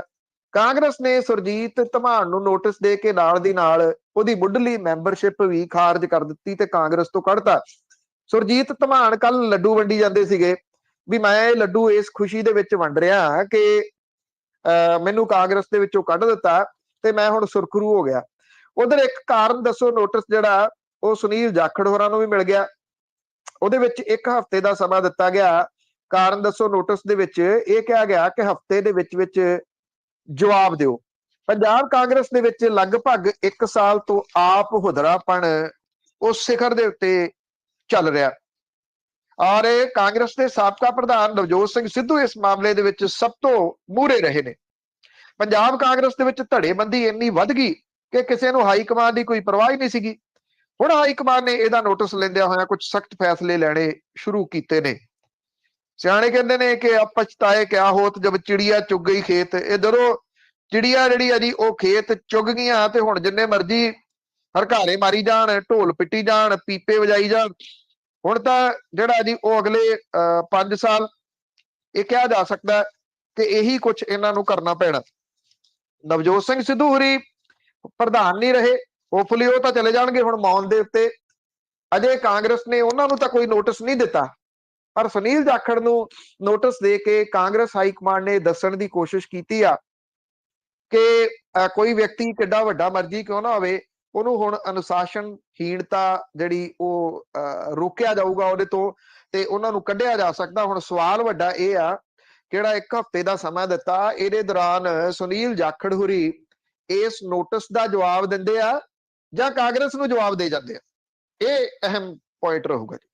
ਬਿਲਕੁਲ ਜੀ ਬਿਲਕੁਲ। ਟਾਈਮ ਵੀ ਥੋੜਾ ਤਾਂ ਪਤਾ ਨਹੀਂ ਇਹਨਾਂ ਦਾ ਵੈਸੇ ਕੀ ਹੋਣਾ, ਚਿੜੀਆਂ ਤਾਂ ਉੱਡ ਗਈਆਂ ਆ। ਤੇ ਅੱਗੇ ਇੱਕ ਚੈਨਲ ਦੀ ਕਾਫੀ ਵਾਹਵਾ ਸ਼ੋਭਾ ਹੋ ਰਹੀ ਆ ਥਾਂ ਥਾਂ ਦੇ ਉੱਤੇ ਜਾਂ ਸੋਸ਼ਲ ਮੀਡੀਆ ਦੇ ਉੱਤੇ, ਤੇ ਉਸ ਚੈਨਲ ਦਾ ਐਮਡੀ ਜੁਡੀਸ਼ੀਅਲ ਜਾਂਚ ਤੇ ਕਿੱਥੇ ਭੇਜ ਦਿੱਤਾ, ਰਿਮਾਂਡ ਤੇ ਭੇਜਿਆ।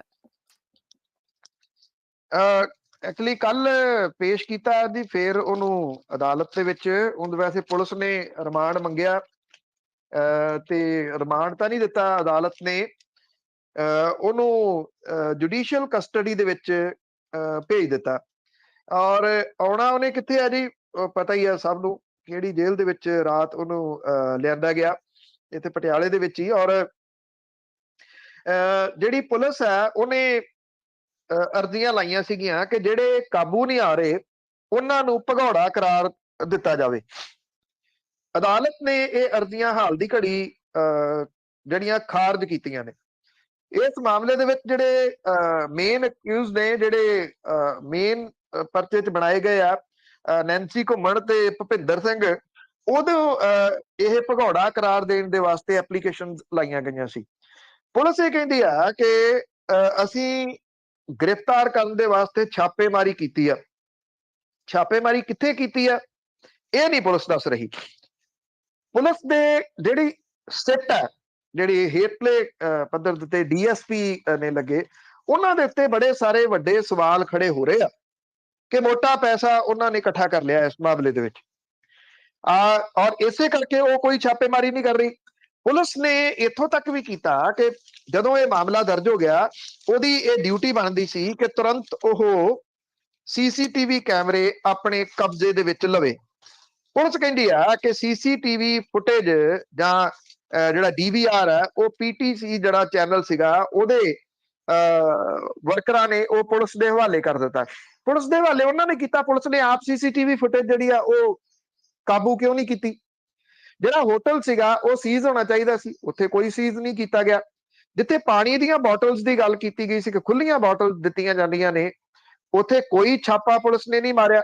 ਭਾਵ ਕਿ ਪੁਲਿਸ ਨੇ ਸਬੂਤ ਮਿਟਾਉਣ ਦੇ ਵਾਸਤੇ ਪੂਰੇ ਯਤਨ ਕੀਤੇ ਆ।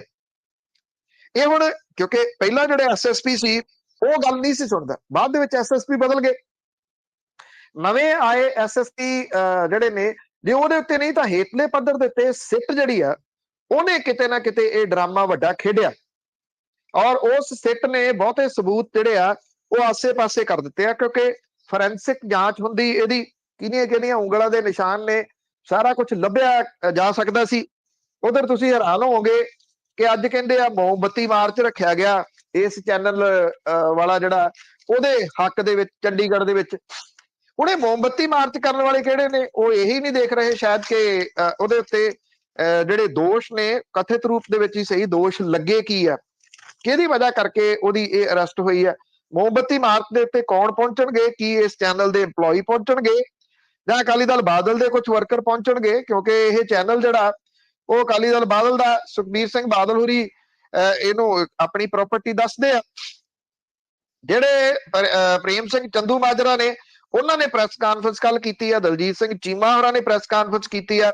ਉਹ ਕਹਿੰਦੇ ਆ ਕਿ ਇਸ ਚੈਨਲ ਦੇ MD ਨੂੰ ਝੂਠਾ ਕੇਸ ਦੇ ਵਿੱਚ ਫਸਾਇਆ ਗਿਆ ਤੇ ਉਹ ਕਹਿੰਦੇ ਕਿ ਜਿਹੜੀ ਪੱਤਰਕਾਰਤਾ ਹੈ ਉਹਦਾ ਗਲ ਘੁੱਟਿਆ ਗਿਆ।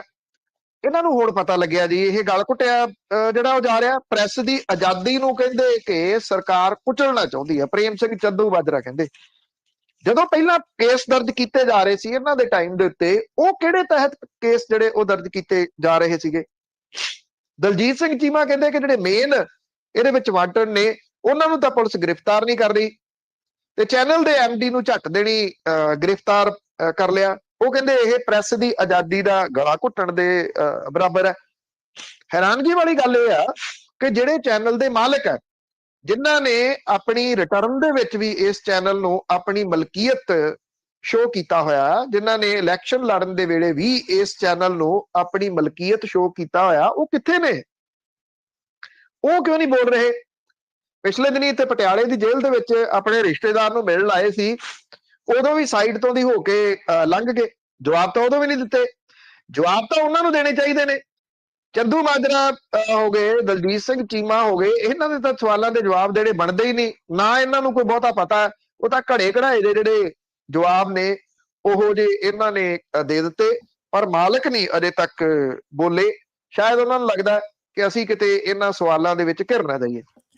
ਉਹਨਾਂ ਨੂੰ ਬੋਲਣ ਦੀ ਲੋੜ ਨਹੀਂ, ਮੂਹਰੇ ਬੁਲਾਰੇ 'ਚ ਰੱਖੇ ਹੋਏ ਆ, ਬੁਲਾਰੇ ਬੋਲਦੇ ਆ। ਨਾਲੇ ਤੁਹਾਨੂੰ ਪਤਾ ਵੀ ਕਿੱਦਾਂ ਦੇ ਕੈਂਡਲ ਮਾਰਚ ਕਰਨਾ ਆ, ਉਹ ਇਹ ਸੁੱਚਾ ਸਿੰਘ ਲੰਗਾ ਦੀ ਵੀ ਸੋਚ ਤੇ ਪਹਿਰਾ ਦਿੰਦੇ ਰਹੇ ਆ। ਇਹ ਇਸ ਤਰ੍ਹਾਂ ਦੇ ਹੀ ਆ ਤੇ ਸਰੋਤਿਓ ਕਾਲ ਕਰ ਸਕਦੇ ਹੋ 4082725200 ਸਟੋਰੀ ਦਾ ਫੋਨ ਨੰਬਰ ਆ ਤੇ ਅਖੀਰਲੇ ਸਵਾਲ ਵੱਲ ਚੱਲਦੇ ਆ। ਪੰਜਾਬ ਦੇ ਵਿੱਚ ਓਵਰਡੋਜ਼ ਦੇ ਨਾਲ ਮੌਤਾਂ ਹਜੇ ਵੀ ਜਾਰੀ ਆ। ਦੇਖੋ ਇਸ ਮਾਮਲੇ ਦੇ ਉੱਤੇ ਕਿਹਾ ਜਾ ਰਿਹਾ ਹੈ ਕਿ ਸਰਕਾਰ ਦੇ ਵੱਲੋਂ ਛੇਤੀ ਜਿਹੜਾ ਉਹ ਸਖਤੀ ਕੀਤੀ ਜਾਊਗੀ।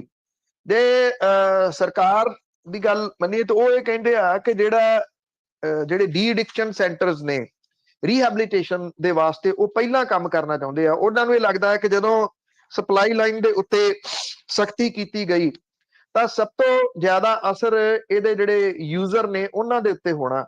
ਉਹ ਉਦੋਂ ਪਹਿਲਾਂ ਇਹਨਾਂ ਨੂੰ ਜਿਹੜੇ ਰੀਹੈਬਿਲਿਟੇਸ਼ਨ ਸੈਂਟਰਸ ਨੇ ਉਹਨਾਂ ਨੂੰ ਮਜ਼ਬੂਤ ਕਰਨਾ ਚਾਹੁੰਦੀ ਆ। ਪਰ ਸਵਾਲ ਇਹ ਆ ਕਿ ਜਿਹੜੀਆਂ ਇਹ ਡੈਥ ਨੇ ਉਹ ਲਗਾਤਾਰ ਹੋ ਰਹੀਆਂ ਨੇ ਓਵਰਡੋਜ਼ ਦੇ ਨਾਲ। ਔਰ ਪਿਛਲੇ 30 ਦਿਨਾਂ ਦੇ ਵਿੱਚ ਕੱਲੇ ਬਠਿੰਡੇ ਦੀ ਜੇ ਗੱਲ ਕਰੀਏ ਤੇ 10 ਦੀ ਜਾਨ ਗਈ ਹੈ। ਇਹ ਫੇਜ਼ ਨੇ, ਕਦੇ ਕਿਸੇ ਡਿਸਟ੍ਰਿਕਟ ਦੇ ਵਿੱਚ ਜ਼ਿਆਦਾ ਜ਼ੋਰ ਹੁੰਦਾ, ਕਦੇ ਕਿਸੇ ਡਿਸਟ੍ਰਿਕਟ ਦੇ ਵਿੱਚ ਜ਼ਿਆਦਾ ਜ਼ੋਰ ਹੁੰਦਾ ਡਰੱਗ ਦਾ। ਜਿਹੜਾ ਜਗਰਾਉਂ ਵਾਲਾ ਏਰੀਆ ਹੈ, ਲੁਧਿਆਣਾ ਜਗਰਾਉਂ, ਉੱਥੇ ਮੈਕਸਿਮਮ ਡੈਥ ਕਿਸੇ ਵੇਲੇ ਹੁੰਦੀਆਂ ਸੀਗੀਆਂ। ਜਿਆਦਾ ਤੁਸੀਂ ਇਹ ਕਹ ਲਓ ਕਿ ਬਹੁਤੇ ਮੁੱਕ ਮਕਾ ਗਏ, ਕੁਝ ਬੱਚੇ ਜਿਹੜੇ ਸੀ ਉਹ ਬਾਹਰ ਕੱਢ ਦਿੱਤੇ ਮਾਪਿਆਂ ਨੇ। ਅੱਜ ਕੱਲ ਬਠਿੰਡੇ ਦੇ ਏਰੀਆ ਦੇ ਵਿੱਚ ਸਭ ਤੋਂ ਜ਼ਿਆਦਾ ਜ਼ੋਰ ਹੈ।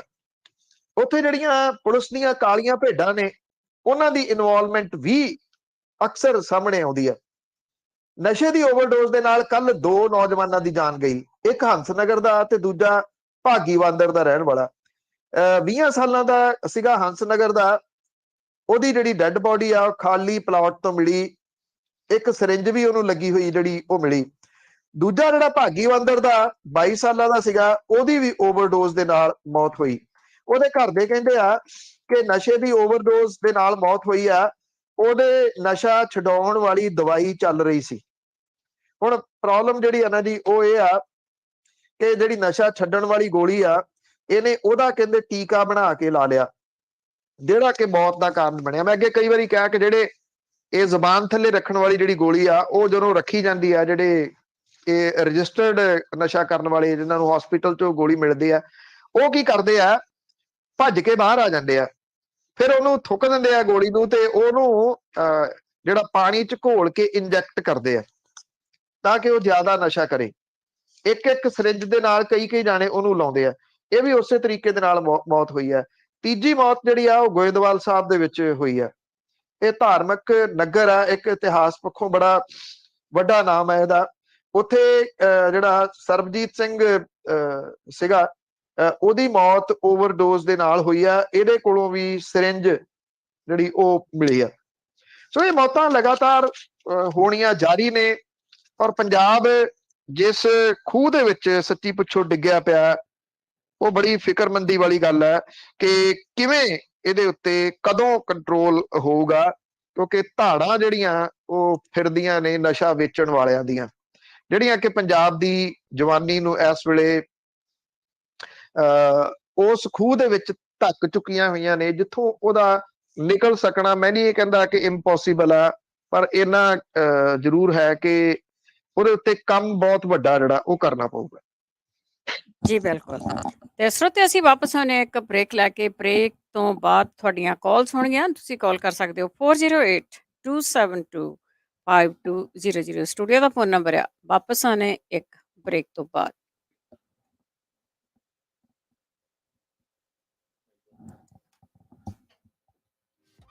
ਤੁਸੀਂ ਸੁਣ ਰਹੇ ਹੋ Punjabi radio USA KCVR 1570 AM Stockton Modesto, KOBO Yuba City 1450 AM, KIID Sacramento 1470 AM, KWRU Fresno 1300 AM, KLHC Bakersfield 1350 AM.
हाँ जी, हाँ जी। होल्ड कर ले, होल्ड कर।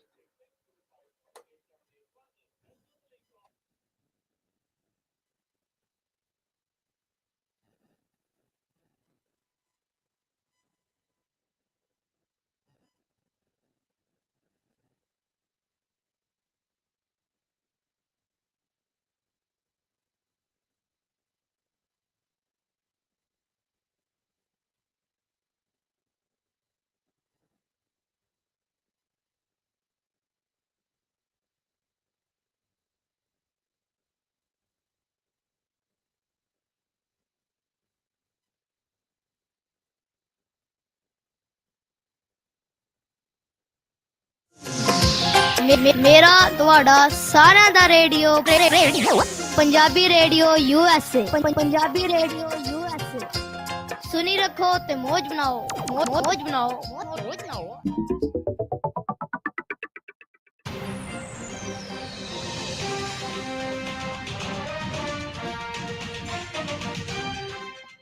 ਪੰਜਾਬੀ ਰੇਡੀਓ USA ਸੁਣ ਰਹੇ ਸਾਰੇ ਸਰੋਤਿਆਂ ਦਾ ਇੱਕ ਵਾਰ ਫਿਰ ਸਵਾਗਤ ਕਰਦੇ। ਤੁਸੀਂ ਜੁੜੇ ਹੋ ਪੰਜਾਬੀ ਰੇਡੀਓ USA ਨਾਲ ਪ੍ਰੋਗਰਾਮ ਖਬਰ ਤੇ ਨਜ਼ਰ। ਇਸ ਹਿੱਸੇ ਦੇ ਵਿੱਚ ਜੇ ਤੁਹਾਡਾ ਕੋਈ ਸਵਾਲ ਹੈ ਤੁਸੀਂ ਕਰ ਸਕਦੇ ਹੋ 4082725200 408 272 5200 ਤੇ ਕਾਲ ਕਰ ਸਕਦੇ ਹੋ। ਸਾਡੇ ਨਾਲ ਦੁਬਾਰਾ ਜੁੜ ਚੁੱਕੇ ਨੇ ਬਲਤੇਜ ਪੰਨੂ ਜੀ, ਇੱਕ ਵਾਰ ਫਿਰ ਸਵਾਗਤ ਹੈ ਜੀ। ਮਿਹਰਬਾਨੀ ਜੀ, ਧੰਨਵਾਦ। ਆਪਣੇ ਨਾਲ ਕਾਲਰ ਜੁੜੇ ਹੋਏ ਨੇ ਪੰਜਾਬ ਤੋਂ ਜੁੜੇ ਹੋਏ ਨੇ ਜੀ ਅਰਜਨ ਸਿੰਘ ਜੀ। ਅਰਜਨ ਸਿੰਘ ਜੀ, ਸਤਿ ਸ਼੍ਰੀ ਅਕਾਲ। ਜੀ ਸਤਿ ਸ਼੍ਰੀ ਅਕਾਲ ਪੰਨੂ ਸਾਹਿਬ। ਸਤਿ ਸ਼੍ਰੀ ਅਕਾਲ ਜੀ। ਪੰਨੂ ਸਾਹਿਬ, ਮੈਂ ਬਹੁਤ ਤੁਹਾਡਾ ਸ਼ੋਅ ਜਿੱਦਾਂ ਹਰ ਜੋ ਵੀ ਸ਼ੋਅ ਆਉਂਦਾ ਜਿਸ ਵੀ ਚੈਨਲ ਤੇ ਉਹ ਤਕਰੀਬਨ ਸੁਣੀਦਾ। ਤੁਹਾਡੀਆਂ ਗੱਲਾਂ ਬਹੁਤ ਵਧੀਆ ਲੱਗਦੀਆਂ। ਪੰਨੂ ਸਾਹਿਬ, ਇੱਕ ਇਸ਼ੂ ਸੀਗਾ ਜੋ ਕਿ ਅੱਗੇ ਨੌਜਵਾਨਾਂ ਨਾਲ ਰਿਲੇਟਡ ਹੈ, ਜੋ ਬੇਰੁਜ਼ਗਾਰ ਨੇ। ਪਲੀਜ਼ ਇਸ ਟੌਪਿਕ ਤੇ ਕੋਈ ਵੀ ਨਹੀਂ ਗੱਲ ਕਰਦਾ, ਇਸ ਟੌਪਿਕ ਵੱਲ ਧਿਆਨ ਦਿਓ। ਜਿੱਦਾਂ ਕਿ ਐਕਸ ਆਰਮੀ ਸਰਵਿਸਮੈਨ ਹੁੰਦੇ ਆ, ਉਹ ਜਿੱਦਾਂ ਉੱਥੋਂ ਫੌਜ 'ਚ ਰਿਟਾਇਰ ਹੋ ਕੇ ਆਉਂਦੇ ਆ, ਉਸ ਤੋਂ ਬਾਅਦ ਉਹਨਾਂ ਨੂੰ ਬੈਂਕ ਦੇ ਵਿੱਚ ਵੀ ਸਿਕਿਉਰਿਟੀ 'ਚ ਪਹਿਲ, ਹਰ ਤਰ੍ਹਾਂ ਦੀ ਜੋਬ 'ਚ ਉਹਨਾਂ ਨੂੰ ਪਹਿਲ ਮਿਲਦੀ ਆ। ਇੱਥੋਂ ਤੱਕ ਕਿ ਜੇ ਇੰਡਸਟਰੀ ਫੈਕਟਰੀ ਏਰੀਆ ਜਾਣਾ, ਉੱਥੇ ਜਾ ਕੇ ਵੀ ਸਿਕਿਉਰਿਟੀ 'ਚ ਉਹਨਾਂ ਨੂੰ ਪਹਿਲ ਮਿਲਦੀ ਆ। ਇਹ ਇੱਦਾਂ ਨਹੀਂ ਹੋ ਸਕਦਾ ਕਿ ਜਿਹੜੇ ਨਵੇਂ ਨੌਜਵਾਨ ਮੁੰਡੇ ਨੇ 25 ਤੋਂ 30 ਸਾਲ ਉਮਰ ਵਾਲੇ ਹੈਗੇ ਨੇ, ਉਹਨਾਂ ਨੂੰ ਟ੍ਰੇਨਿੰਗ ਦਿੱਤੀ ਜਾਵੇ ਸਰਕਾਰ ਵੱਲੋਂ ਕਿ ਉਹ ਨਹੀਂ ਕਾਬਲੀਅਤ ਰੱਖਦੇ ਸਿਕਿਉਰਿਟੀ 'ਚ ਭਰਤੀ ਹੋਣ ਦੀ? ਕਿਉਂਕਿ ਸਾਡਾ ਤਾਂ 12-15 ਹਜ਼ਾਰ ਨਾਲ ਇੱਕ ਘਰ ਚੱਲ ਪੈਣਾ, ਠੀਕ ਹੈ। ਉਹ ਤਾਂ ਇੱਕ, ਆਪਾਂ ਮਾੜਾ ਨਹੀਂ ਕਹਿੰਦੇ ਉਹਨਾਂ ਨੂੰ, ਉਹ ਵੀ ਮਿਹਨਤ ਕਰਕੇ ਆਏ ਨੇ, ਪਰ ਉਹ ਇੱਕ ਆਪਣੇ ਰੋਟੀ ਪਾਣੀ ਉਹਨਾਂ ਦਾ ਚੱਲ ਰਿਹਾ, ਉਹਨਾਂ ਨੂੰ ਪੈਨਸ਼ਨ ਮਿਲ ਰਹੀ ਸਰਕਾਰ ਵੱਲੋਂ, ਠੀਕ ਹੈ। ਉਸ ਤੋਂ ਬਾਅਦ ਫਿਰ ਹਰ ਪਾਸੇ ਉਹਨਾਂ ਨੂੰ ਪਹਿਲ। ਹੁਣ ਸਾਬਕਾ ਫੌਜੀਆਂ ਨੂੰ ਪਟਵਾਰੀ ਰੱਖਿਆ ਸੀਗਾ ਕੈਪਟਨ ਦੇ ਰਾਜ 'ਚ, ਹੁਣ ਸਾਡੇ ਮਾਛੀਵਾੜੇ ਸਾਹਿਬ ਦੇ ਵਿੱਚ ਵੀ ਜੋ ਸਾਬਕਾ ਫੌਜੀ ਹੈ ਉਹ ਪਟਵਾਰੀ ਹੈਗਾ, ਠੀਕ ਹੈ। ਰੱਖੋ ਜੀ, ਸਦਕੇ ਰੱਖੋ। ਜਦੋਂ ਤੁਹਾਡੇ ਕੋਲ ਨੌਜਵਾਨ ਹੈਗੇ ਨੇ, ਕੁੜੀਆਂ ਮੁੰਡੇ ਹੈਗੇ ਨੇ, ਹੁਣ ਪਿੰਡ ਦੇ ਵਿੱਚ GOG ਬਣਾਏ ਹੋਏ ਆ ਹਰ ਪਿੰਡ ਦੇ ਵਿੱਚ, ਉਹ GOG ਦੀ ਵੈਲਿਊ ਕੀ ਹੈ ਜੀ? ਠੀਕ ਹੈ, 12-13 ਹਜ਼ਾਰ ਉਹ ਲੈ ਰਿਹਾ, ਉਹਨੂੰ ਤਾਂ 12-13 ਹਜ਼ਾਰ ਨਾਲ ਫਰਕ ਨਹੀਂ, ਪਰ ਇੱਕ ਪਰਿਵਾਰ ਚੱਲ ਸਕਦਾ 12-13 ਹਜ਼ਾਰ ਨਾਲ। ਕਿਰਪਾ ਕਰਕੇ ਇਹਦੇ ਵੱਲ ਵੀ ਧਿਆਨ ਦੇ ਦਿਓ। ਥੈਂਕ ਯੂ ਜੀ, ਥੈਂਕ ਯੂ। ਧੰਨਵਾਦ ਪੰਨੂ ਸਾਹਿਬ ਜੀ। ਦੇਖੋ, ਇਹ ਗੱਲ ਤੁਹਾਡੀ ਦਰੁਸਤ ਹੈ, ਮੈਂ ਬਿਲਕੁਲ ਸਹੀ ਹੈ ਕਿ ਜਿਹਨੂੰ ਪੈਨਸ਼ਨ ਮਿਲ ਰਹੀ ਆ ਉਹਨੂੰ ਜੌਬ ਦੀ ਲੋੜ ਨਹੀਂ। ਇਹ ਪਾਲਿਸੀਜ਼ ਪੁਰਾਣੀਆਂ ਚੱਲੀ ਜਾਂਦੀਆਂ ਨੇ। ਮੈਂ ਇੱਕ ਸੁਝਾਅ ਦਿੱਤਾ ਸੀਗਾ। ਦੇਖੋ, ਅਸੀਂ ਸੁਝਾਅ ਦੇ ਸਕਦੇ ਹਾਂ, ਇੰਪਲੀਮੈਂਟ ਕਰਨਾ ਸਰਕਾਰਾਂ ਦਾ ਕੰਮ ਹੈ।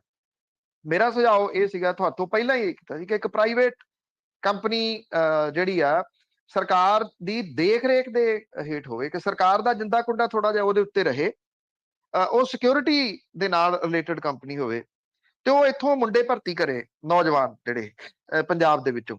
ਔਰ ਉਹ ਜਿਹੜੇ ਭਰਤੀ ਨੇ ਉਹਦੇ ਨਾਲ ਇਹ ਹੋਊਗਾ, ਇੱਕ ਤਾਂ ਉਹ ਚੰਗੇ ਡੀਲ ਡੋਲ ਵਾਲੇ ਹੋਣਗੇ, ਉਹ ਜਿਮ ਜਾਣਗੇ, ਜਿਮ ਨੂੰ ਪ੍ਰੈਫਰ ਕਰਨਗੇ, ਨੌਜਵਾਨ ਪੀੜ੍ਹੀ ਪ੍ਰੈਫਰ ਕਰਨਗੇ, ਤੇ ਉਹ ਨਸ਼ਿਆਂ ਤੋਂ ਰਹਿਤ ਰਹਿਣਗੇ।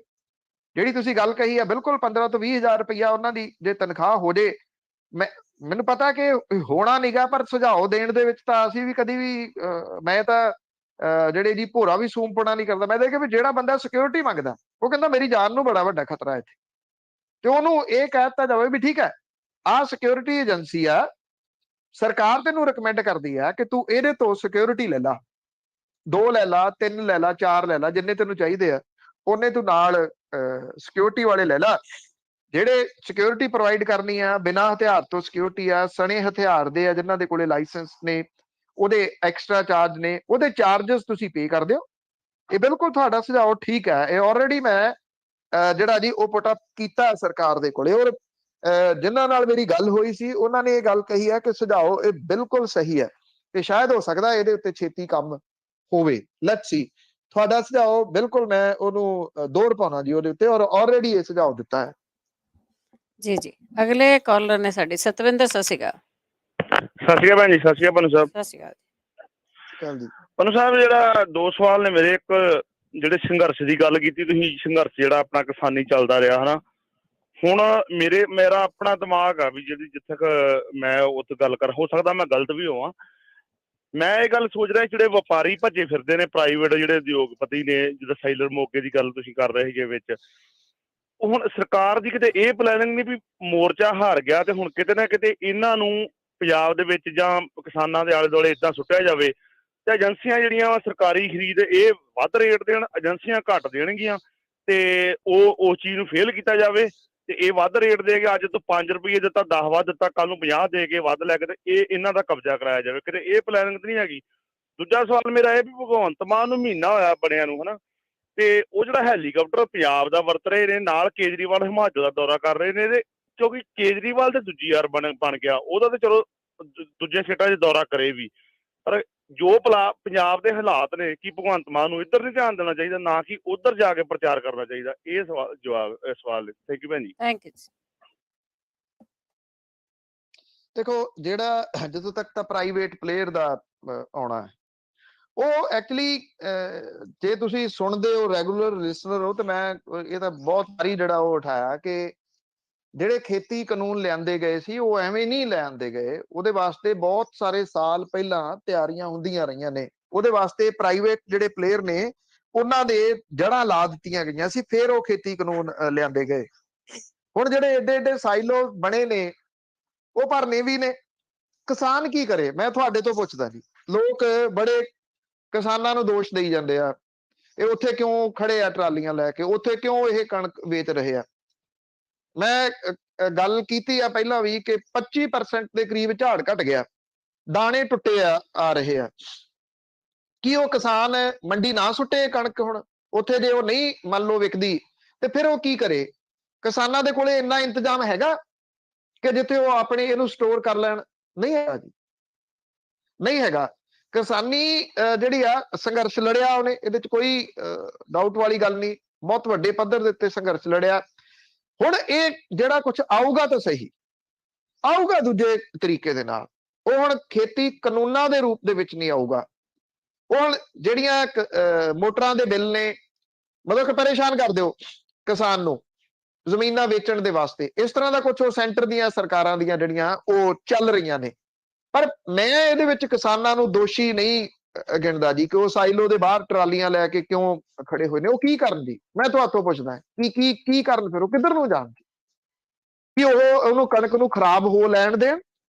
ਜਿੱਦਾਂ ਦਾ ਮੌਸਮ ਬਣਿਆ ਹੋਇਆ, ਮੌਸਮ ਵਿਭਾਗ ਇਹ ਵੀ ਕਹਿੰਦਾ ਕਿ ਹਨੇਰੀਆਂ ਚੱਲਣਗੀਆਂ ਅਗਲੇ 2 ਦਿਨਾਂ ਦੇ ਵਿੱਚ। ਹਨੇਰੀ ਚੱਲੂਗੀ ਤੇ ਉਹਦੇ ਨਾਲ ਗੜੇਮਾਰੀ ਵੀ ਹੋ ਸਕਦੀ ਆ, ਉਹਦੇ ਨਾਲ ਮੀਂਹ ਵੀ ਪੈ ਸਕਦਾ। ਕਿਸਾਨ ਨੂੰ ਇਹ ਆ ਵੀ ਜਿੰਨੀ ਛੇਤੀ ਹੋ ਸਕਦਾ ਮੇਰੀ ਫਸਲ ਉਹ ਛੇਤੀ ਤੋਂ ਛੇਤੀ ਸੰਭਾਲੀ ਜਾਵੇ।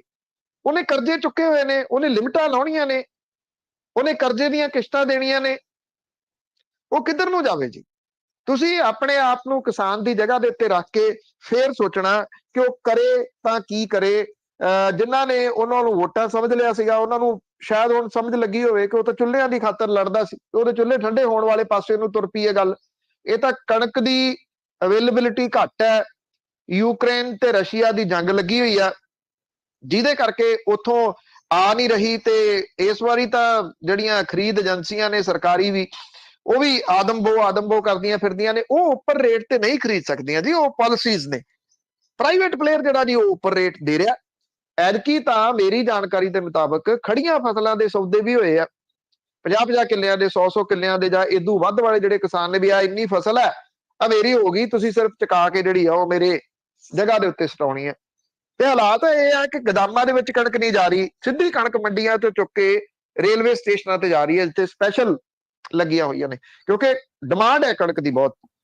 ਇਹ ਜਿੱਦਣ ਸਾਈਲੋ ਦੇ ਵਿੱਚ ਕੈਦ ਹੋ ਗਈ, ਇਹੀ ਕਣਕ ਜਿਹੜੀ ਆ ਡਬਲ ਕੀਮਤ ਦੇ ਉੱਤੇ ਹੋ ਜਾਣੀ ਆ। ਜਿਵੇਂ ਨਿੰਬੂ ਦੀ ਮੈਂ ਤੁਹਾਨੂੰ ਗੱਲ ਕੀਤੀ ਹੈ, ਇਹ ਕਿਸਾਨ ਨੂੰ ਕਿਸੇ ਨਾ ਕਿਸੇ ਪਾਸੇ ਵੱਲ ਜਿਹੜੀਆਂ ਨਾ ਉਹ ਕੁਝ ਪ੍ਰੋਗਰਾਮ ਆਪਣੇ ਵਾਸਤੇ ਬਣਾਉਣੇ ਪੈਣਗੇ, ਉਹਨੂੰ ਨਿਕਲਣਾ ਪਊਗਾ ਇਹਨਾਂ ਚੀਜ਼ਾਂ ਦੇ ਵਿੱਚੋਂ ਜੇ ਉਹਨੇ ਸਰਕਾਰਾਂ ਨੂੰ ਫਸਾਉਣਾ। ਨਹੀਂ ਤਾਂ ਅਦਰਵਾਈਜ਼ ਸਰਕਾਰਾਂ ਨੇ ਨਹੀਂ ਫਸਣਾ ਇਹਨਾਂ ਮਾਮਲਿਆਂ ਦੇ ਉੱਤੇ, ਚਾਹੇ ਉਹ ਸਰੋਂ ਹੈ, ਚਾਹੇ ਉਹ ਸੂਰਜਮੁਖੀ ਹੈ, ਚਾਹੇ ਉਹ ਜੌਂ ਨੇ। ਇਸ ਪਾਸੇ ਵੱਲ ਨੂੰ ਉਹਨੂੰ ਜਾਣਾ ਪਊਗਾ। ਉਹ ਕਹਿੰਦਾ ਜੀ ਮੇਰੇ ਪਹਿਲਾਂ ਇੱਥੇ ਤੁਸੀਂ ਚੁੱਕੋ, ਪਹਿਲਾਂ ਐਮਐਸਪੀ ਦਿਓ। ਮੇਰੀ ਜਾਚੇ ਐਮਐਸਪੀ ਤੋਂ ਬਿਨਾਂ ਜੇ ਪ੍ਰਾਈਵੇਟ ਪਲੇਅਰ ਆਇਆ ਤਾਂ ਉਹਨੂੰ ਇਸ ਮਾਮਲੇ 'ਚ ਜੇ ਫਸਾਇਆ ਜਾ ਸਕਦਾ ਤੇ ਇਦਾਂ ਫਸਾਇਆ ਜਾ ਸਕਦਾ ਵੀ ਅਸੀਂ ਤਾਂ ਆਹ ਫਸਲਾਂ ਲਾਉਣੀਆਂ ਨੇ, ਚੁੱਕੋ। ਮਜਬੂਰੀ ਉਹਨਾਂ ਦੀ ਵੀ ਬਣ ਜਾਣੀ ਹੈ ਚੁੱਕਣ ਦੀ, ਕਿਉਂਕਿ ਅਵੇਲੇਬਿਲਿਟੀ ਹੈ ਨਹੀਂਗੀ। ਸਰੋਂ ਦੇ ਤੇਲ ਦਾ ਰੇਟ ਤਾਂ ਦੇਖੋ ਤੁਸੀਂ ਕਿੱਥੇ ਚਲੇ ਗਿਆ। ਸੂਰਜਮੁਖੀ ਤੇ ਜੌਆਂ ਦਾ ਵੱਡਾ ਸਪਲਾਇਰ ਜਿਹੜਾ ਉਹ ਯੂਕਰੇਨ ਹੈ, ਉਥੋਂ ਆਉਣਾ ਨੀਗਾ। ਇਹ ਜਿਹੜੀ ਗੱਲ ਤੁਸੀਂ ਕਹੀ ਆ ਪ੍ਰਚਾਰ ਦੀ ਕਿ ਦੂਜੇ ਸੂਬਿਆਂ ਜਾਣਾ ਚਾਹੀਦਾ ਕਿ ਨਹੀਂ, ਆਮ ਆਦਮੀ ਪਾਰਟੀ ਇੱਕ ਨੈਸ਼ਨਲ ਪਾਰਟੀ ਹੈ। ਔਰ ਜਿਹੜੇ ਜਦੋਂ ਆ ਪਿਛਲੇ ਦਿਨਾਂ ਦੇ ਵਿੱਚ ਚੋਣਾਂ ਹੋਈਆਂ, ਜਿਹੜੇ ਕਾਂਗਰਸ ਦੇ ਨੇ ਉਹਨਾਂ ਦੀਆਂ ਵੀ ਤਾਂ ਡਿਊਟੀਆਂ ਬਾਕੀ ਸੂਬਿਆਂ ਦੇ ਵਿੱਚ ਲੱਗੀਆਂ ਨਾ। ਅਕਸਰ ਜਿਹੜੀਆਂ ਨੈਸ਼ਨਲ ਪਾਰਟੀਆਂ ਨੇ ਉਹ ਆਪਣੇ ਨੇਤਾਵਾਂ ਨੂੰ ਦੂਜੇ ਸੂਬਿਆਂ 'ਚ ਲਿਜਾਂਦੀਆਂ ਨੇ। ਭਗਵੰਤ ਮਾਨ ਹੋਰਾਂ ਦਾ ਕ੍ਰਿਸ਼ਮਾ ਤਾਂ ਇੱਕ ਦਿਸਿਆ ਨਾ, ਜਿਹੜੇ ਕੱਲ ਤੱਕ ਭਗਵੰਤ ਮਾਨ ਹੋਰਾਂ ਦੇ ਉੱਤੇ ਦੋਸ਼ ਲਾ ਕੇ ਉਹਨਾਂ ਨੂੰ ਕਹਿੰਦੇ ਸੀ ਇਹ ਤੋਂ ਕੱਖ ਨਹੀਂ ਹੋਣਾ, ਇਹਨੂੰ ਕੌਣ ਵੋਟਾਂ ਪਾ ਦੂਗਾ। ਆ ਜਿਹੜੇ ਬਣਾਉਂਦੇ ਸੀਗੇ ਪੇਜ ਬਣਾ ਕੇ ਗੱਲਾਂ ਕਰਦੇ ਸੀ, ਜਦੋਂ ਉਹਨੇ ਐਡੀ ਵੱਡੀ ਜਿੱਤ ਆਪਣੇ ਮੋਢਿਆਂ ਦੇ ਉੱਤੇ ਲਿਜਾ ਕੇ ਪਾਰਟੀ ਨੂੰ ਦੇਤੀ ਤੇ ਉਹਦੇ ਕ੍ਰਿਸ਼ਮੇ ਨੂੰ ਕਿਹੜੀ ਪਾਰਟੀ ਕੈਸ਼ ਨਹੀਂ ਕਰਨਾ ਚਾਹੂਗੀ ਜੀ। ਤੇ ਜਿਹੜੀ ਪਾਰਟੀ ਨੇ ਉਹਨੂੰ ਮੌਕਾ ਦਿੱਤਾ ਉਹਦੀ ਗੱਲ ਮੰਨਣੀ ਪੈਣੀ ਹੈ। ਤੁਹਾਨੂੰ ਕੀ ਲੱਗਦਾ ਜੀ ਕਿ ਉਹ ਇਸ ਮਾਮਲੇ ਦੇ ਉੱਤੇ ਬਗਾਵਤ ਕਰਕੇ ਬੈਠ ਜਾਣ ਕਿ ਮੈਂ ਨਹੀਂ ਜਾਂਦਾ, ਜਾਓ ਜੋ ਕਰਨਾ ਕਰ ਲਓ? ਇਹ ਨਹੀਂ ਹੁੰਦਾ। ਨੈਸ਼ਨਲ ਪਾਰਟੀ ਆ, ਉਹ ਨੈਸ਼ਨਲ ਪਾਰਟੀ ਜਿਹੜੀ ਡਿਊਟੀ ਲਾਊਗੀ ਉਹ ਉਹਨਾਂ ਨੂੰ ਮੰਨਣੀ ਪੈਣੀ ਹੈ ਜੀ। ਪੰਜਾਬ ਤੋਂ ਨੇ ਜੀ ਮੰਗਲ ਸਿੰਘ ਜੀ, ਸਤਿ ਸ਼੍ਰੀ ਅਕਾਲ। ਹਾਂਜੀ ਬਲਵਿੰਦਰ ਭੈਣ ਜੀ, ਸਤਿ ਸ਼੍ਰੀ ਅਕਾਲ ਜੀ। ਬਹੁਤ ਸਤਿ ਸ਼੍ਰੀ ਬਹੁਤ ਅਕਾਲ। ਪੰਨੂ ਸਾਹਿਬ ਸਤਿ ਸ਼੍ਰੀ ਅਕਾਲ ਜੀ। ਸਤਿ ਸ਼੍ਰੀ ਅਕਾਲ ਪੰਨੂ ਸਾਹਿਬ, ਸਾਨੂੰ ਤੁਹਾਡੇ ਦੋਨਾਂ ਦੀ ਆਵਾਜ਼ ਸੁਣਦੀ ਤੇ ਖਬਰਾਂ ਨਾਲ ਇਸ ਲਈ ਨਾਲ ਸੁਣਦੀ ਇਲੈਕਸ਼ਨ ਹੋ ਚੁੱਕੀ ਆ, ਕਦੀ ਨਹੀਂ ਮੈਂ ਛੱਡਦਾ। ਤੁਸੀਂ ਉਦਾਂ ਕਿਸੇ ਦੇ ਨਾਲ ਅਨਵੈਲ ਹੋਵਾਂ ਤਾਂ ਛੱਡਦਾ, ਫਿਰ ਸਾਰਿਆਂ ਨੂੰ ਦੱਸਦਾ ਆਪਣੇ ਲੈਵਲ ਦੇ ਬੰਦਿਆਂ ਨੂੰ। ਤੁਹਾਡਾ ਬਹੁਤ ਬਹੁਤ ਬਲਵਿੰਦਰ ਕੌਰ ਪੰਨੂ ਸਾਹਿਬ ਦਾ ਤੇ ਪੰਜਾਬੀ ਰੇਡੀਓ USA ਦਾ ਬਹੁਤ ਬਹੁਤ ਥੈਂਕ ਯੂ ਜੀ। ਇੱਕ ਮੇਰਾ ਦੂਸਰਾ ਪੁਆਇੰਟ ਹੈ, ਇਨਫੋਰਮੇਟਿਵ ਹੈ, ਬਹੁਤ ਜ਼ਿਆਦਾ ਚੰਗਾ ਲੱਗੂਗਾ। ਜੇ ਕਹੋ ਤਾਂ ਅੱਧੇ ਮਿੰਟ ਮੈਂ ਉਹਦੀ ਡੈਮੋ ਵੀ ਦੇ ਦੂੰਗਾ। ਜਿਹੜਾ ਹਰਮੰਦਰ ਸਾਹਿਬ ਤੋਂ ਭੈਣ ਜੀ ਪ੍ਰੋਗਰਾਮ ਆਉਂਦਾ ਨਹੀਂ ਪੰਨੂ ਸਾਹਿਬ ਜੀ, ਉਹ ਇੱਕ ਪਾਸੇ ਵੀ ਮੈਂ ਤੁਹਾਨੂੰ ਦੱਸਦਾ ਉਹ 24 ਘੰਟੇ ਆਉਂਦਾ। ਉਹ ਤੁਹਾਨੂੰ ਮੈਂ ਹੁਣੇ ਚਲਾ ਕੇ ਦਿਖਾਉਣਾ, ਕਿਉਂਕਿ 84 ਤੋਂ ਬਾਅਦ ਉਹਨਾਂ ਨੇ ਸਵੇਰ ਨੂੰ 2 ਘੰਟੇ ਸ਼ੁਰੂ ਕੀਤਾ ਸੀ ਔਰ ਸ਼ਾਮ ਨੂੰ 1 ਘੰਟਾ ਸ਼ੁਰੂ ਕੀਤਾ ਸੀ। ਬਾਕੀ ਕਿਸੇ ਕੁਛ ਦਾ ਤੁਸੀਂ ਬਹੁਤ ਹੀ ਦੱਸ ਚੁੱਕੇ ਆ। ਮੈਂ ਤੁਹਾਨੂੰ ਇੱਕ ਐਸੀ ਡੈਮੋ ਦੇਣੀ ਆ 24 ਕੌਣ ਚਲਾਉਂਦਾ। ਪੋਸੀਬਲੀ ਮੈਂ ਸਦਾ ਹੀ ਭੈਣ ਜੀ ਦਾ ਪ੍ਰੋਗਰਾਮ ਅਲੈਕਸਾ ਤੇ ਸੁਣਦਾ। ਮੇਰੇ ਕੋਲ 2-3 ਅਲੈਕਸਾ ਹੈਗੀਆਂ, ਵੇਰੀਅਸ ਸਾਈਜ਼ ਹੋਈਆਂ। ਹੁਣ ਮੈਂ ਦੇਖੋ ਅਲੈਕਸਾ ਨੂੰ ਕਹਿਣਾ, ਉਹਨੇ ਹੁਣੇ ਹਰਮੰਦਰ ਸਾਹਿਬ ਲਾ ਦੇਣਾ, ਤੁਹਾਡਾ ਰਿਕਾਰਡਡ ਰਹੂਗਾ। ਈਵਨ ਇੰਨੀ ਪਰਫੈਕਟ ਉਹਦੀ ਸਾਊਂਡ ਹੈ, ਆਡੀਓ ਇੰਨੀ ਵਧੀਆ ਹੈ ਕਿ ਤੁਸੀਂ ਟ੍ਰਾਂਸਮਿਟ ਕਰ ਸਕਦੇ 24 ਘੰਟੇ ਆਪਣੇ ਰੇਡੀਓ। ਆ ਮੈਂ ਸ਼ੁਰੂ ਕਰਨ ਲੱਗਾ ਭੈਣ ਜੀ, ਦੇਖੋ ਅਲੈਕਸਾ ਸ੍ਰੀ ਹਰਮੰਦਰ ਸਾਹਿਬ ਸ੍ਰੀ ਅੰਮ੍ਰਿਤਸਰ। क्या मैं Shri Harmandir Sahib Shri Amritsar station चलाऊं? Yes.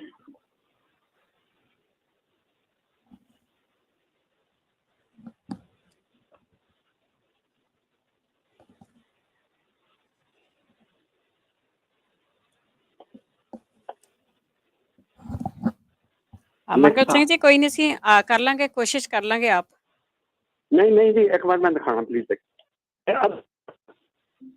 Alexa Shri Harmandir साहब श्री अमृतसर। क्या मैं श्री हरमंदिर साहिब श्री अमृतसर स्टेशन चलाऊं? यस। वो station Shri Harmandir Sahib Shri Amritsar.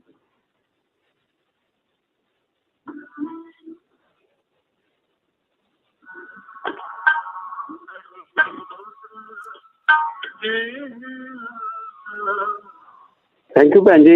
Thank you. सदा ही आंदा जी 24 घंटे Thank you. घंटे आंदा और ऑडियो परफेक्ट। ਥੈਂਕ ਯੂ ਜੀ, ਥੈਂਕ ਯੂ ਮੰਗਲ ਸਿੰਘ ਜੀ। ਕੋਈ ਨਹੀਂ, ਕੋਸ਼ਿਸ਼ ਕਰ ਲਾਂਗੇ। ओके ऑफलाइन गल करूंगा लोड। ਠੀਕ ਹੈ, ਥੈਂਕ ਯੂ ਜੀ। ਇਹ ਸਾਰੇ ਸਟ੍ਰੀਮ ਹੀ ਚੱਕਦੇ ਜੀ ਸਾਰੇ ਕਿਤੇ ਨਾ ਕਿਤੇ। ਤੇ ਚਲੋ ਬਹੁਤ ਬਹੁਤ ਧੰਨਵਾਦ ਨਹੀਂ, ਤੁਹਾਡਾ ਉਹ ਤਾਂ ਜੀ। ਹਾਂ ਥੈਂਕ ਯੂ। ਪਹਿਲਾਂ ਤਾਂ ਕਾਲ ਕਰਨ ਲਈ ਤੁਹਾਡਾ। ਵੈਸੇ ਚਾਰ ਕਾਲ ਮੇਰੇ ਖਿਆਲ ਟੋਟਲ ਹੋਈਆਂ ਨੇ, 2 ਪੰਜਾਬ ਦੇ ਵਿੱਚੋਂ ਨੇ, ਤੇ ਉਹ ਲੱਗਦਾ ਜੀ ਪੰਜਾਬ ਦੇ ਵਿੱਚ ਜ਼ਿਆਦਾ ਸੁਣਿਆ ਜਾ ਰਿਹਾ ਪ੍ਰੋਗਰਾਮ। ਹਾਂਜੀ ਹਾਂਜੀ ਜਿਹੜੀਆਂ ਇਹ ਸਟ੍ਰੀਮ ਹੈ ਚੁੱਕਣ ਦੀ ਗੱਲ ਮੰਗਲ ਸਿੰਘ ਜੀ, ਉਹਦੇ ਚ ਪ੍ਰੋਬਲਮ ਜਿਹੜੀ ਇਹ ਆਉਂਦੀ ਹੈ ਕਿ ਜਿਹੜਾ ਜਿਵੇਂ ਪੰਜਾਬੀ ਰੇਡੀਓ USA ਹੈ, ਬਹੁਤ ਵੱਡਾ ਅਦਾਰਾ ਹੈ, ਵਿਸ਼ਵ ਪੱਧਰ ਦੇ ਉੱਤੇ ਸੁਣਿਆ ਜਾਂਦਾ, ਇਹਦੇ ਉੱਤੇ ਫਿਰ ਨਿਗਾਹ ਵੀ ਜਿਹੜੀ ਉਹ ਰਹਿੰਦੀ ਆ ਬਹੁਤ ਸਾਰਿਆਂ ਦੀ, ਤੇ ਕਾਪੀਰਾਈਟ ਦਾ ਜਿਹੜਾ ਜੀ ਉਹ ਮਾਮਲਾ ਹੋ ਸਕਦਾ। ਕਾਪੀਰਾਈਟਸ ਗੁਰਬਾਣੀ ਦੇ ਨਹੀਂ, ਜਿਹੜੀ ਵੀ ਕੰਪਨੀ ਇਹ ਸਟ੍ਰੀਮ ਜਿਹੜੀ ਉਹ ਭੇਜਦੀ ਹੈ, ਕਿਉਂਕਿ ਜਿੰਨੀ ਦੇਰ ਤੱਕ ਇਹ ਫ੍ਰੀ ਟੂ 에ਅਰ ਨਹੀਂ ਹੁੰਦਾ ਉਨੀ ਦੇਰ ਤੱਕ ਇਹ ਲਾਉਣਾ ਇਲੀਗਲ ਹੋਊਗਾ ਕਿਸੇ ਵੀ ਰੇਡੀਓ ਦੇ ਉੱਤੇ। ਜੋ ਤੁਸੀਂ ਕਹਿਣ ਦੀ ਕੋਸ਼ਿਸ਼ ਕਰ ਰਹੇ ਆ ਕਿ ਜੇ ਪੰਜਾਬੀ ਰੇਡੀਓ USA ਚਾਹੇ ਤੇ ਉਹ ਲਾ ਸਕਦਾ। ਹਾਂ, ਕੱਲ ਨੂੰ ਜਿਹੜੀ ਸਟ੍ਰੀਮ ਹੈ ਉਹ ਆਡੀਓ ਦੀ ਹੋਵੇ, ਵੀਡੀਓ ਦੀ ਹੋਵੇ, ਇਹ ਸ਼੍ਰੋਮਣੀ ਗੁਰਦੁਆਰਾ ਪ੍ਰਬੰਧਕ ਕਮੇਟੀ ਆਖੇ ਕਿ ਆਹ ਲੋ ਪਈ, ਆਹ ਜਿਹੜੀ ਸਟ੍ਰੀਮ ਪਈ ਆ, ਇਹਨੂੰ ਜਿਹੜੇ ਰੇਡੀਓ ਨੂੰ ਚਾਹੀਦੀ, ਜਿਹੜੇ TV ਚੈਨਲ ਨੂੰ ਚਾਹੀਦੀ ਆ, ਉਹ ਚੁੱਕ ਕੇ ਲਾ ਲੇ, ਫਿਰ ਕਾਪੀਰਾਈਟ ਰੌਲਾ ਸਟ੍ਰੀਮ ਦਾ ਉਹ ਨਹੀਂ ਪਊਗਾ। ਮੇਰਾ ਇਹ ਸਟਰੋਂਗਲੀ ਮੰਨਣਾ ਹੈ ਕਿ ਗੁਰਬਾਣੀ ਦੇ ਕਾਪੀਰਾਈਟਸ ਹੋ ਹੀ ਨਹੀਂ ਸਕਦੇ, ਇਹ ਇਹਨਾਂ ਨੇ ਬਣਾ ਦਿੱਤੇ ਗਏ ਆ। ਗੁਰਬਾਣੀ ਦੇ ਕਾਪੀਰਾਈਟ ਜੇ ਕਿਸੇ ਕੋਲੇ ਹੋ ਸਕਦੇ ਆ ਤਾਂ ਸਿਰਫ 5ਵੇਂ ਪਾਤਸ਼ਾਹ ਗੁਰੂ ਅਰਜਨ ਸਾਹਿਬ ਕੋਲੇ ਹੈ, ਜਿਨ੍ਹਾਂ ਨੇ ਕੰਪਾਈਲ ਕੀਤਾ ਇਹਨੂੰ, ਗੁਰਬਾਣੀ ਨੂੰ। ਇਹ ਉਹਨਾਂ ਦੀ ਦੇਣ ਆ ਸਾਨੂੰ। ਇਹ ਜਿਹੜਾ ਬਣਾ ਦਿੱਤਾ ਗਿਆ, ਇਸੇ ਚੀਜ਼ ਦਾ ਤਾਂ ਵਿਰੋਧ ਕਰਦੇ ਆ ਕਿ ਕਿਸੇ ਇੱਕ ਨੂੰ ਹੋਣਾ ਨਹੀਂ ਜਿਹੜਾ ਉਹ ਚਾਹੀਦਾ। ਇਹ ਤੁਹਾਡੇ ਇੰਡੀਵਿਜੂਅਲ ਸੁਣਨ ਦੇ ਵਾਸਤੇ ਆ, ਨਾ ਕਿ ਬ੍ਰੌਡਕਾਸਟ ਜਿਹੜੇ ਉਹ ਕਰਨ ਦੇ ਵਾਸਤੇ। ਜਿਹੜਾ ਕੁਝ ਤੁਸੀਂ ਸੁਣਾਇਆ, ਧੰਨਵਾਦ ਤੁਹਾਡਾ, ਤੁਸੀਂ ਇਹ ਇਨਫੋਰਮੇਸ਼ਨ ਦਿੱਤੀ। ਪਰ ਮੇਰਾ ਇਹ ਮੰਨਣਾ, ਬਾਕੀ ਭੈਣ ਜੀ ਹੁਣੀ ਟੈਕਨੀਕਲ ਇਹਦਾ ਜਵਾਬ ਦੇ ਸਕਦੇ ਆ। ਬਿਲਕੁਲ ਜੀ, ਉਹ ਇਸ ਤਰ੍ਹਾਂ ਇਦਾਂ ਚੁੱਕ ਕੇ ਬਿਲਕੁਲ ਸਹੀ ਕਿਹਾ ਤੁਸੀਂ, ਸਟ੍ਰੀਮ ਨੂੰ ਚੋਰੀ ਨਹੀਂ ਕਰ ਸਕਦੇ। ਸਾਡੀਆਂ ਵੀ ਕੀਤੀਆਂ ਸੀਗੀਆਂ, ਸਾਨੂੰ ਪਤਾ ਵੀ ਫਿਰ ਕੀ ਐਕਸ਼ਨ ਹੋ ਜਾਂਦੇ ਆ, ਰਿਕੁਐਸਟ ਵੀ ਕਰ ਲਈਦੀ ਆ ਤੇ ਦੂਸਰੇ ਕੰਮ ਵੀ ਹੋ ਜਾਂਦੇ ਆ। ਬਿਲਕੁਲ ਇਸ ਤਰ੍ਹਾਂ ਨਹੀਂ ਕਰ ਸਕਦੇ। SGPC ਦੀ ਸਟ੍ਰੀਮ ਹੋਊਗੀ, ਉਹ ਸਾਰਿਆਂ ਲਈ ਹੋਊਗੀ, ਜਿਹੜਾ ਮਰਜ਼ੀ ਚੱਕ ਕੇ ਲਾ ਲੈ। ਹਾਂਜੀ, ਅਗਲੇ ਕਾਲਰ ਨੇ ਸਾਡੇ ਹਰਦੀਪ ਸਿੰਘ ਜੀ। ਹਾਂਜੀ, ਸਤਿ ਸ੍ਰੀ ਅਕਾਲ ਜੀ ਬਲਵਿੰਦਰ ਭੈਣ ਜੀ ਤੇ ਬਲਤੇਜ ਪੰਨੂ ਜੀ, ਸਤਿਕਾਰ ਸਾਹਿਬ, ਸਤਿ ਸ੍ਰੀ ਅਕਾਲ। ਸਤਿ ਸ੍ਰੀ ਅਕਾਲ। ਤੁਹਾਡਾ ਪ੍ਰੋਗਰਾਮ ਤੇ ਕਾਫੀ ਦੇਰ ਦਾ ਸੁਣੀਦਾ ਸੀ, ਪਰ ਮੈਂ ਕਾਲ ਅੱਜ ਪਹਿਲੇ ਦਿਨ ਹੀ ਕਰ ਰਿਹਾ। Thank you. ਜਿਹੜੇ ਵੇਖੋ, ਪਹਿਲਾਂ ਜਿਹੜੇ ਮੇਰੇ ਤੋਂ 2-3 ਕਾਲਰ ਗਏ ਆ, ਮੈਂ ਉਹਨਾਂ ਦੀਆਂ ਸਾਰੀਆਂ ਗੱਲਾਂ ਨਾਲ ਸਹਿਮਤ ਹਾਂ, ਪਰ ਆਪਾਂ ਉਰਦੂ ਵਾਂਗੂ ਨਾ ਸੱਜੇ ਪਾਸਿਓਂ ਸ਼ੁਰੂ ਹੋ ਜਾਂਦੇ ਆ। ਜਿਹੜੇ ਵੀਰ ਜੀ ਨੇ ਇਹ ਸੁਣਾਈ ਆ ਨਾ ਸਾਨੂੰ ਦਰਬਾਰ ਸਾਹਿਬ ਤੋਂ ਗੁਰਬਾਣੀ ਦਾ, ਇਹ ਵੇਖੋ ਅੱਜ ਕੱਲ ਜਿਹੜੀ ਟੈਕਨੋਲੋਜੀ ਆ ਨਾ, ਬਹੁਤ ਜ਼ਿਆਦਾ ਐਡਵਾਂਸ ਹੋ ਗਈ ਆ ਔਰ ਸਸਤੀ ਹੋ ਗਈ ਆ। ਜਿਹੜੀ ਚੀਜ਼ ਅੱਗੇ ਲੱਖਾਂ ਕਰੋੜਾਂ ਰੁਪਏ ਖਰਚ ਕੇ ਅਵੇਲੇਬਲ ਸੀ, ਉਹ ਟੈਕਨੋਲੋਜੀ ਆਈਫੋਨ ਤੇ ਸੈਮਸੰਗ ਦੇ ਫੋਨ ਜਿਹੜੇ ਆ ਹੈਗੇ ਐਂਡਰੋਇਡ, ਇਹ ਵੈਸੇ ਹੀ ਦੇ ਰਹੇ। ਬਾਹਰੋਂ ਬਹਿ ਕੇ ਪ੍ਰਕਰਮਾਂ ਚੋਂ ਜਾਂ ਗੁਰੂ ਘਰ ਦੇ ਬਰਾਂਡਿਆਂ ਚੋਂ ਲੋਕ ਆਵਾਜ਼ ਨੂੰ ਲੈ ਕੇ ਤੇ ਤੁਹਾਨੂੰ ਅੱਗੇ ਦੇ ਦਿੰਦੇ ਆ। ਪਰ ਇਹਦੇ 'ਚ ਪਹਿਲੀ ਗੱਲ ਤੇ ਇਹ ਵੀ ਫੋਟੋ ਨਹੀਂ ਹੁੰਦੀ, ਵੀਡੀਓ ਨਹੀਂ ਹੁੰਦੀ, ਸਿਰਫ ਇਹ ਆਡੀਓ ਹੀ ਹੁੰਦੀ ਆ। ਬਿਲਕੁਲ ਸਰ। ਹਰਦੀਪ ਸਿੰਘ ਜੀ, ਵੈਸੇ ਸਵਾਲ ਕੀ ਆਪਣਾ? ਹਾਂ, ਸਵਾਲ ਮੇਰਾ ਇਹ ਹੈਗਾ ਵੀ ਜਿਵੇਂ ਪਹਿਲਾਂ ਸਭ ਤੋਂ ਪਹਿਲੇ ਕਾਲਰ ਸਾਹਿਬ ਨੇ ਇਹ ਗੱਲ ਕਹੀ ਸੀ ਸਿਕਿਉਰਿਟੀ ਵਾਲੀ, ਤੇ ਉਹਨਾਂ ਨੇ ਬੜਾ ਵਧੀਆ ਇਹ ਮੈਸੇਜ ਦਿੱਤਾ ਸੀ ਵੀ ਸਿਕਿਉਰਿਟੀ ਕੰਪਨੀ ਸਾਬਕਾ ਫੌਜੀ ਜਾਂ ਹੋਰ ਲੋਕੀ ਭਰੇ ਜਾਣ ਤੇ ਉਹ ਬੰਦੇ ਦਿੱਤੇ ਜਾਣਗੇ, ਪੁਲਿਸ ਨੂੰ ਆਪਣਾ ਕੰਮ ਕਰਨ ਦਿੱਤਾ ਜਾਵੇ। ਦੂਜਾ, ਜਿਹੜੀ ਸਿਕਿਉਰਿਟੀ ਦਾ ਨਾ ਕੋਈ ਪ੍ਰੋਟੋਕੋਲ ਹੋਣਾ ਚਾਹੀਦਾ ਵੀ ਕਿਹੜੇ MLA ਨੂੰ ਜਾਂ ਹਾਰੇ ਨੂੰ ਜਾਂ ਐਕਸ ਨੂੰ ਕਿੰਨੇ ਬੰਦੇ ਦੇਣੇ ਆ, ਕਿੰਨੇ ਨਹੀਂ ਦੇਣੇ। ਇੱਥੇ ਤੇ ਹਲਕਾ ਪ੍ਰਧਾਨ ਹੀ 4-4 ਪੁਲਿਸ ਵਾਲੇ ਤੇ ਨਾਲ ਜਿਪਸੀਆਂ ਸਰਕਾਰੀ ਬਾਲੀ ਫਿਰਦੇ ਆ ਤੇ ਡੇਰੇਦਾਰ ਲਈ ਫਿਰਦੇ ਆ। ਫਿਰ ਜਿਉਂਦਾ ਡੇਰੇਦਾਰ ਤੇ ਵੱਖਰੀ ਗੱਲ ਆ, ਇੱਕ ਦੀ ਡੈਥ ਹੋਈ ਆ, 5-6 ਸਾਲ ਹੋ ਗਏ ਫ੍ਰਿਜ ਪਿਆ, ਉੱਥੇ ਪੁਲਿਸ ਦੀ ਗਾਰਡ ਵੀ ਉਹ ਕਰੋੜਾਂ ਰੁਪਈਆ ਉਹਦੀ ਤਨਖਾਹ ਪੁਲਿਸ ਦੀ ਪੈ ਗਈ ਆ ਤੇ ਰਾਖੀ ਉਹਦੀ ਕਰਦੇ ਨਹੀਂ। ਇੱਕ ਗੱਲ ਮੈਨੂੰ ਹੋਰ ਕਰਨ ਦਿਓ, ਇੱਕ ਤੇ ਉਹਦੇ ਤੇ ਕੋਈ ਸਰਕਾਰ ਨੂੰ ਜਵਾਬਦੇਹ ਬਣਾਉਣ ਵੀ ਉਹਦਾ ਸੰਸਕਾਰ ਕਰਾਉਣ ਤੇ ਉੱਥੇ ਪੁਲਿਸ ਹਟਾਉਣ, ਪੁਲਿਸ ਕਿਸੇ ਕੰਮ ਲੱਗੇ। ਜਿਹੜੀ ਸਭ ਤੋਂ ਜ਼ਰੂਰੀ ਗੱਲ ਮੈਂ ਇਹ ਕਰਨੀ ਚਾਹੁੰਦਾ ਵੀ ਆਮ ਆਦਮੀ ਪਾਰਟੀ ਦੇ ਸੁਪਰੀਮੋ ਹੈਗੇ ਆ ਅਰਵਿੰਦ ਕੇਜਰੀਵਾਲ, ਤੇ ਸੁਪਰੀਮੋ ਆਪਣਾ ਤੇ ਹੈਲੀਕਾਪਟਰ ਚਾਹੇ ਦਿੱਲੀ ਸਰਕਾਰ ਵੱਲੋਂ ਤੇ ਚਾਹੇ ਜੇਬ ਚੋਂ ਖਰਚੇ, ਪੰਜਾਬ ਦੇ ਅੱਗੇ ਮਰਿਆ ਪਿਆ ਤਾਂ ਮਰੇ ਨੂੰ ਕਿਉਂ ਮਾਰਦਾ? ਕਿਉਂ ਭਗਵੰਤ ਮਾਨ ਤੇਲ ਫੂਕ ਕੇ ਤੇ ਉੱਥੇ ਜਾਂਦਾ ਤੇ ਬੰਗਲੌਰ ਦੇ ਵਿੱਚ ਇਹਨਾਂ ਦੀ ਪਾਰਟੀ ਹੁੰਦੀ ਹੈ ਤੇ ਲੱਖ ਰੁਪਈਏ ਦੀ ਉਹਦੀ ਸ਼ਰਾਬ ਪੀਤੀ ਜਾਂਦੀ ਹੈ, ਉਹ ਵੀ ਸਰਕਾਰੀ ਖਰਚੇ 'ਚ, ਤੇ ਹਿਮਾਚਲ 'ਚ ਜਿਹੜਾ ਹੈਲੀਕਾਪਟਰ ਘੁੰਮਦਾ ਉਹ ਵੀ ਪੰਜਾਬ ਦੇ ਖਰਚੇ 'ਚ, ਉਹ ਦਿੱਲੀ ਦੇ ਖਰਚੇ 'ਚ ਕਿਉਂ ਨਹੀਂ? ਇਹ ਮੇਰਾ ਸਵਾਲ ਆ। ਥੈਂਕ ਯੂ ਜੀ। ਜਿਹੜੀਆਂ ਸਿਕਿਉਰਿਟੀ ਵਾਲੇ, ਉਹ ਸਿਕਿਉਰਿਟੀ ਰਿਵਾਈਜ਼ ਹੋ ਰਹੀ ਆ ਜਿਹੜੀ ਉਹਦੇ ਉੱਤੇ, ਕਿਉਂਕਿ ਪ੍ਰੋਬਲਮ ਇਹ ਆ ਕਿ ਉਹ ਕਿਸੇ ਨੇ ਪਾਇਆ ਸੀਗਾ ਵੀ ਜਿਹੜੀ ਉਹ ਕਪੱਤੀ ਸੱਸ ਵਾਲੀ ਗੱਲ, ਮੈਂ ਉਹ ਪੂਰੀ ਤਾਂ ਨਹੀਂ ਕਹਿਣੀ, ਵੀ 15 ਦਿਨਾਂ ਦੇ ਵਿੱਚ ਸਾਰਾ ਕੁਝ ਇੰਨੇ ਕਾਲੇ ਕਿਵੇਂ ਪੈ ਗਏ ਜੀ, ਵੀ ਆ ਵੀ ਕਿਉਂ ਨਹੀਂ ਹੋਇਆ, ਆ ਵੀ ਕਿਉਂ ਨਹੀਂ ਹੋਇਆ। 70 ਸਾਲ ਤਾਂ ਤਕਰੀਬਨ ਮੂੰਹ 'ਚ ਘੁੰਗਣੀਆਂ ਪਾ ਕੇ ਵੇਖਦੇ ਰਹੇ ਔਰ ਉਹਨਾਂ ਪਾਰਟੀਆਂ ਨੂੰ ਵੋਟਾਂ ਪਾਉਂਦੇ ਰਹੇ ਜਿਹੜੀਆਂ ਪੰਜਾਬ ਦੀ ਤਰਾਸਦੀ ਦੇ ਵਾਸਤੇ ਜ਼ਿੰਮੇਵਾਰ ਨੇ। ਦੋ ਹੀ ਨੇ ਨਾ, ਚਾਹੇ ਕਾਂਗਰਸ ਅਤੇ ਅਕਾਲੀ ਦਲ ਬਾਦਲ ਹੈ, ਇਹ ਦੋ ਜ਼ਿੰਮੇਵਾਰ ਨੇ। ਇੱਕ ਨੂੰ ਪੰਥਕ ਪਾਰਟੀ ਆਖੀ ਗਏ ਤੇ ਦੂਸਰੀ ਨੂੰ ਜਿਹੜੀ ਉਹ ਧਰਮ ਨਿਰਪੱਖ ਪਾਰਟੀ ਆਖੀ ਗਏ।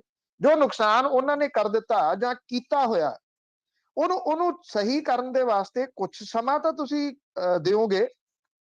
ਕਿਉਂ ਲੱਗਦਾ ਹੈ ਕਿ ਜਿੰਨੇ ਲੋਕ ਨੇ ਉਹ ਇਹ ਉਹੀ ਨੇ ਮੈਕਸਿਮਮ ਜਿਹੜੇ ਪਹਿਲਾਂ ਵਿਰੋਧ ਕਰਦੇ ਸੀਗੇ ਕਿ ਨਹੀਂ ਹੋਣੀ ਚਾਹੀਦੀ ਇਹ ਪਾਰਟੀ। ਉਹੀ ਕਹਿੰਦੇ ਸੀ ਸ਼ਰਾਬੀ ਹੈ, ਉਹ ਤਾਂ ਸ਼ਰਾਬ ਪੀਂਦਾ। ਕੋਈ ਕਹਿੰਦਾ ਸੀ ਉਹ ਨਾਮ ਦੇ ਨਾਲ ਸਿੰਘ ਕਿਉਂ ਨਹੀਂ ਲਾਉਂਦਾ, ਕੋਈ ਕਹਿੰਦਾ ਉਹਦੀ ਪੱਗ ਦਾ ਸਟਾਈਲ ਨਹੀਂ ਠੀਕ ਹੈ, ਕੋਈ ਕੁਝ ਕਹਿੰਦਾ ਸੀ, ਕੋਈ ਕੁਝ ਕਹਿੰਦਾ ਸੀ। ਅੱਜ ਇਹਨਾਂ ਨੂੰ ਜਿਹੜਾ ਇਹ ਲੱਗਣ ਲੱਗ ਗਿਆ ਕਿ ਅਜੇ ਤੱਕ ਇੰਨੀ ਛੇਤੀ ਉਹਨੇ ਕਰ ਕਿਉਂ ਨਹੀਂ ਦਿੱਤਾ। ਅਜੇ ਮਹੀਨਾ ਨਹੀਂ ਹੋਇਆ ਉਹਨੂੰ ਮੁੱਖ ਮੰਤਰੀ ਜਿਹੜਾ ਉਹ ਬਣੇ ਨੂੰ, ਔਰ ਉਹਦੇ ਤੋਂ ਐਕਸਪੈਕਟੇਸ਼ਨ ਠੀਕ ਹੈ ਕਿ ਹਾਈ ਨੇ ਤੇ ਉਹ ਹੋਣੀਆਂ ਵੀ ਚਾਹੀਦੀਆਂ ਨੇ। ਕਿਸੇ ਵੀ ਸਰਕਾਰ ਤੋਂ ਐਕਸਪੈਕਟੇਸ਼ਨ ਜਿਹੜੀਆਂ ਉਹੀ ਲੈ ਕੇ ਉਹਦੀ ਲੋਕ ਉਹਨੂੰ ਬਣਾਉਂਦੇ ਆ। 128 ਬੰਦੇ ਸਿਕਿਉਰਿਟੀ ਦੇ ਸੁਖਬੀਰ ਸਿੰਘ ਬਾਦਲ ਦੇ ਕੋਲੇ ਨੇ, ਭਗਵੰਤ ਮਾਨ ਦੇ ਕੋਲੇ 28 ਨੇ। ਇੱਥੇ ਜਿਹੜਾ ਆਪਣੇ ਮਨਿੰਦਰਜੀਤ ਸਿੰਘ ਬਿੱਟਾ 66 ਬੰਦੇ ਪੰਜਾਬ ਪੁਲਿਸ ਦੇ ਉਹਦੇ ਕੋਲੇ ਨੇ, ਮੁੱਖ ਮੰਤਰੀ ਦੇ ਕੋਲੇ ਉਹਦੇ ਨਾਲੋਂ ਕਿਤੇ ਘੱਟ ਨੇ। ਇਹ ਇਸ ਤਰ੍ਹਾਂ ਰਿਵਾਈਜ਼ ਨਹੀਂ ਹੋ ਸਕਦੀਆਂ ਕਿ ਇੱਕ ਦਿਨ ਤੁਸੀਂ ਜਿਹੜਾ ਜੀ ਦਿੱਤਾ ਤੇ ਅਗਲੇ ਦਿਨ ਸਾਰੀਆਂ ਸਿਕਿਉਰਿਟੀਆਂ ਜਿਹੜੀਆਂ ਦੀ ਉਹ ਲਾ ਲਓ। ਤੁਸੀਂ ਇਹ ਕਿਉਂ ਭੁੱਲਦੇ ਹੋ ਕਿ ਬਾਕੀ ਜਿਹੜੀਆਂ ਧਿਰਾਂ ਹਾਰੀਆਂ ਨੇ ਉਹਨਾਂ ਨੇ ਮਿੰਟ ਲਾਉਣਾ ਉਹੋ ਜੀ ਕਿਸੇ ਨਾ ਕਿਸੇ ਵਾਰਦਾਤ ਨੂੰ ਜਿਹੜਾ ਉਹ ਕਰਵਾਉਣ ਦੇ ਵਾਸਤੇ, ਜਿਹਦੇ ਨਾਲ ਸਿਕਿਉਰਿਟੀ ਦਾ ਇਸ਼ੂ ਵੱਡਾ ਬਣ ਜਾਵੇ। ਜਿਹੋ ਜਿਹਾ ਇਹ ਰੌਲਾ ਪਾ ਰਹੇ ਨੇ, ਜੇ ਇੱਕਦਮ ਸਾਰੀ ਸਿਕਿਉਰਿਟੀ ਲਾ ਲਈ, ਉਹਦੇ ਵਾਸਤੇ ਇੱਕ ਢਾਂਚਾ ਹੈ, ਇੱਕ ਸਿਸਟਮ ਹੈ, ਉਹਦੇ ਉੱਤੇ ਕੰਮ ਹੋ ਰਿਹਾ ਹੈ ਕਿ ਕਿਹਨੂੰ ਕਿੰਨੀ ਸਿਕਿਉਰਿਟੀ ਦਿੱਤੀ ਹੋਈ ਆ, ਕਿੰਨੀ ਸਿਕਿਉਰਿਟੀ ਦਿੱਤੀ ਜਾਣੀ ਚਾਹੀਦੀ ਆ। ਇਹ ਗ੍ਰਹਿ ਮੰਤਰਾਲੇ ਦੇ ਕੰਮ ਨੇ। ਜੇ ਉਹ ਅਗਲੇ ਕੁਝ ਮਹੀਨਿਆਂ ਦੇ ਵਿੱਚ ਨਹੀਂ ਹੋਊਗਾ ਤਾਂ ਫਿਰ ਤੁਸੀਂ ਸਵਾਲ ਜਿਹੜੇ ਉਹ ਜ਼ਰੂਰ ਕਰਨੇ, ਤੁਹਾਨੂੰ ਕਰਨ ਦਾ ਪੂਰਾ ਹੱਕ ਹੈ। ਤੁਸੀਂ ਤਾਂ ਕਾਹਲੀ ਇੰਨੇ ਜਿਹੜਾ ਜੀ ਉਹ ਪੈ ਗਏ ਕਿ ਤੁਸੀਂ ਇਹ ਕਹਿੰਦੇ ਹੋ ਕਿ ਅਸੀਂ ਰਾਤ ਸੁੱਤੇ ਸੀ, ਲੈ ਸਵੇਰ ਤੱਕ ਕੋਈ ਸਿਕਿਉਰਿਟੀ ਤਾਂ ਹਟਾਈ ਨਹੀਂ, ਕੋਈ ਆਹ ਚੀਜ਼ ਤਾਂ ਜਿਹੜੀ ਉਹ ਕੀਤੀ ਨਹੀਂ। ਇੱਕ ਪੁਰਾਣਾ, ਮੈਂ ਅੱਗੇ ਵੀ ਇੱਕ ਦਿਨ ਮਿਸਾਲ ਦਿੱਤੀ ਸੀ, ਛਾਨਣਾ ਆਉਂਦਾ ਹੁੰਦਾ ਸੀ ਛੋਲੇ ਤੇ ਕਣਕ ਵੱਖ ਕਰਨ ਵਾਲਾ। ਜਿਹੜੀਆਂ ਉਹਦੀਆਂ ਮੋਰੀਆਂ ਸੀ ਨਾ ਬਹੁਤ ਵੱਡੀਆਂ ਸੀ ਪੂਰੇ ਛਾਨਣ 'ਚ। ਉਹੋ ਜਿਹੇ ਹਾਲਾਤ ਇੱਥੋਂ ਦੇ ਸਿਸਟਮ ਦੇ ਕੀਤੇ ਪਏ ਆ। ਕਿਹੜਾ ਏਰੀਆ ਜਿਹਦੇ ਵਿੱਚ ਕਰਪਸ਼ਨ ਨਹੀਂ ਹੈ? ਅਫਸਰ ਜਿਹੜੇ ਚਲਾ ਕੌਣ ਰਹੇ ਨੇ ਸਰਕਾਰ ਨੂੰ? ਅਫਸਰ ਤਾਂ ਉਹੀ ਨੇ ਨਾ, ਉਹਨਾਂ ਦੇ ਵਿੱਚੋਂ ਹੀ ਲੱਭ ਕੇ ਲਾਏ ਨੇ। ਪਹਿਲਾਂ ਐਸਐਸਪੀਜ਼ ਮਹੀਨਾ ਦੇ ਕੇ ਲੱਗਦੇ ਸੀ, ਕੋਈ ਮਹੀਨਾ ਦੇ ਕੇ ਲੱਗਿਆ ਹੋਵੇ ਐਸਐਸਪੀਜ਼ ਤਾਂ ਉਹ ਦੱਸਣਾ। ਉਹਨੂੰ ਲੱਭਦੇ ਆ 15 ਤੋਂ 20 ਦਿਨ ਤਾਂ ਉਹਨਾਂ ਨੂੰ ਇਹੀ ਲੱਗੇ ਕਿ ਇੱਥੋਂ ਲੱਭੇ ਕਿਹੜੇ ਜਾਣ। ਹੁਣ ਅਫਸਰਸ਼ਾਹੀ ਸਰਕਾਰ ਚਲਾਉਂਦੀ ਹੈ ਜੀ। ਇਹ ਸਭ ਨੂੰ ਪਤਾ ਹੈ ਕਿ ਸਰਕਾਰ ਦਾ ਢਾਂਚਾ ਜਿਹੜਾ ਚੱਲਦਾ ਨਾ, ਜਿਹੜਾ ਇਹ ਇੱਕ ਸਿਸਟੇਮੈਟਿਕਲੀ ਚੱਲਦਾ। ਕੁੱਤੇ ਬੈਠੇ ਨੇ, ਉਹ ਆ ਕੇ ਬੈਠੇ ਨੇ, ਉਹਨੂੰ ਸਮਝ ਰਹੇ ਨੇ ਢਾਂਚੇ ਨੂੰ, ਉਹਨੂੰ ਚਲਾਉਣ ਦੀ ਕੋਸ਼ਿਸ਼ ਦੇ ਵਿੱਚ ਨੇ। ਜਿਹੜਾ ਮੈਂ ਘਰ ਸ਼ਿਫਟ ਕੀਤਾ, ਕਰਨਾ ਪੈ ਗਿਆ ਕੁਝ ਮਜਬੂਰੀ 'ਚ, ਤਕਰੀਬਨ 1 ਹਫ਼ਤਾ ਹੋ ਗਿਆ ਸਾਨੂੰ, ਅਜੇ ਤੱਕ ਇਹੀ ਨਹੀਂ ਪਤਾ ਲੱਗ ਰਿਹਾ ਵੀ ਕਿਹੜੀ ਚੀਜ਼ ਕਿੱਥੇ ਰੱਖੀ ਹੋਈ ਆ। ਲੱਭਦਾ ਨਹੀਂ ਕੁਝ ਵੀ ਪਿਆ। ਤੋ ਬਾਹਰੋਂ ਰੋਟੀ ਖਾ ਰਹੇ ਆ ਕਿ ਘਰ ਦੇ ਵਿੱਚ ਰੋਟੀ ਪਕਾਉਣੀ ਔਖੀ ਹੋਈ ਹੈ।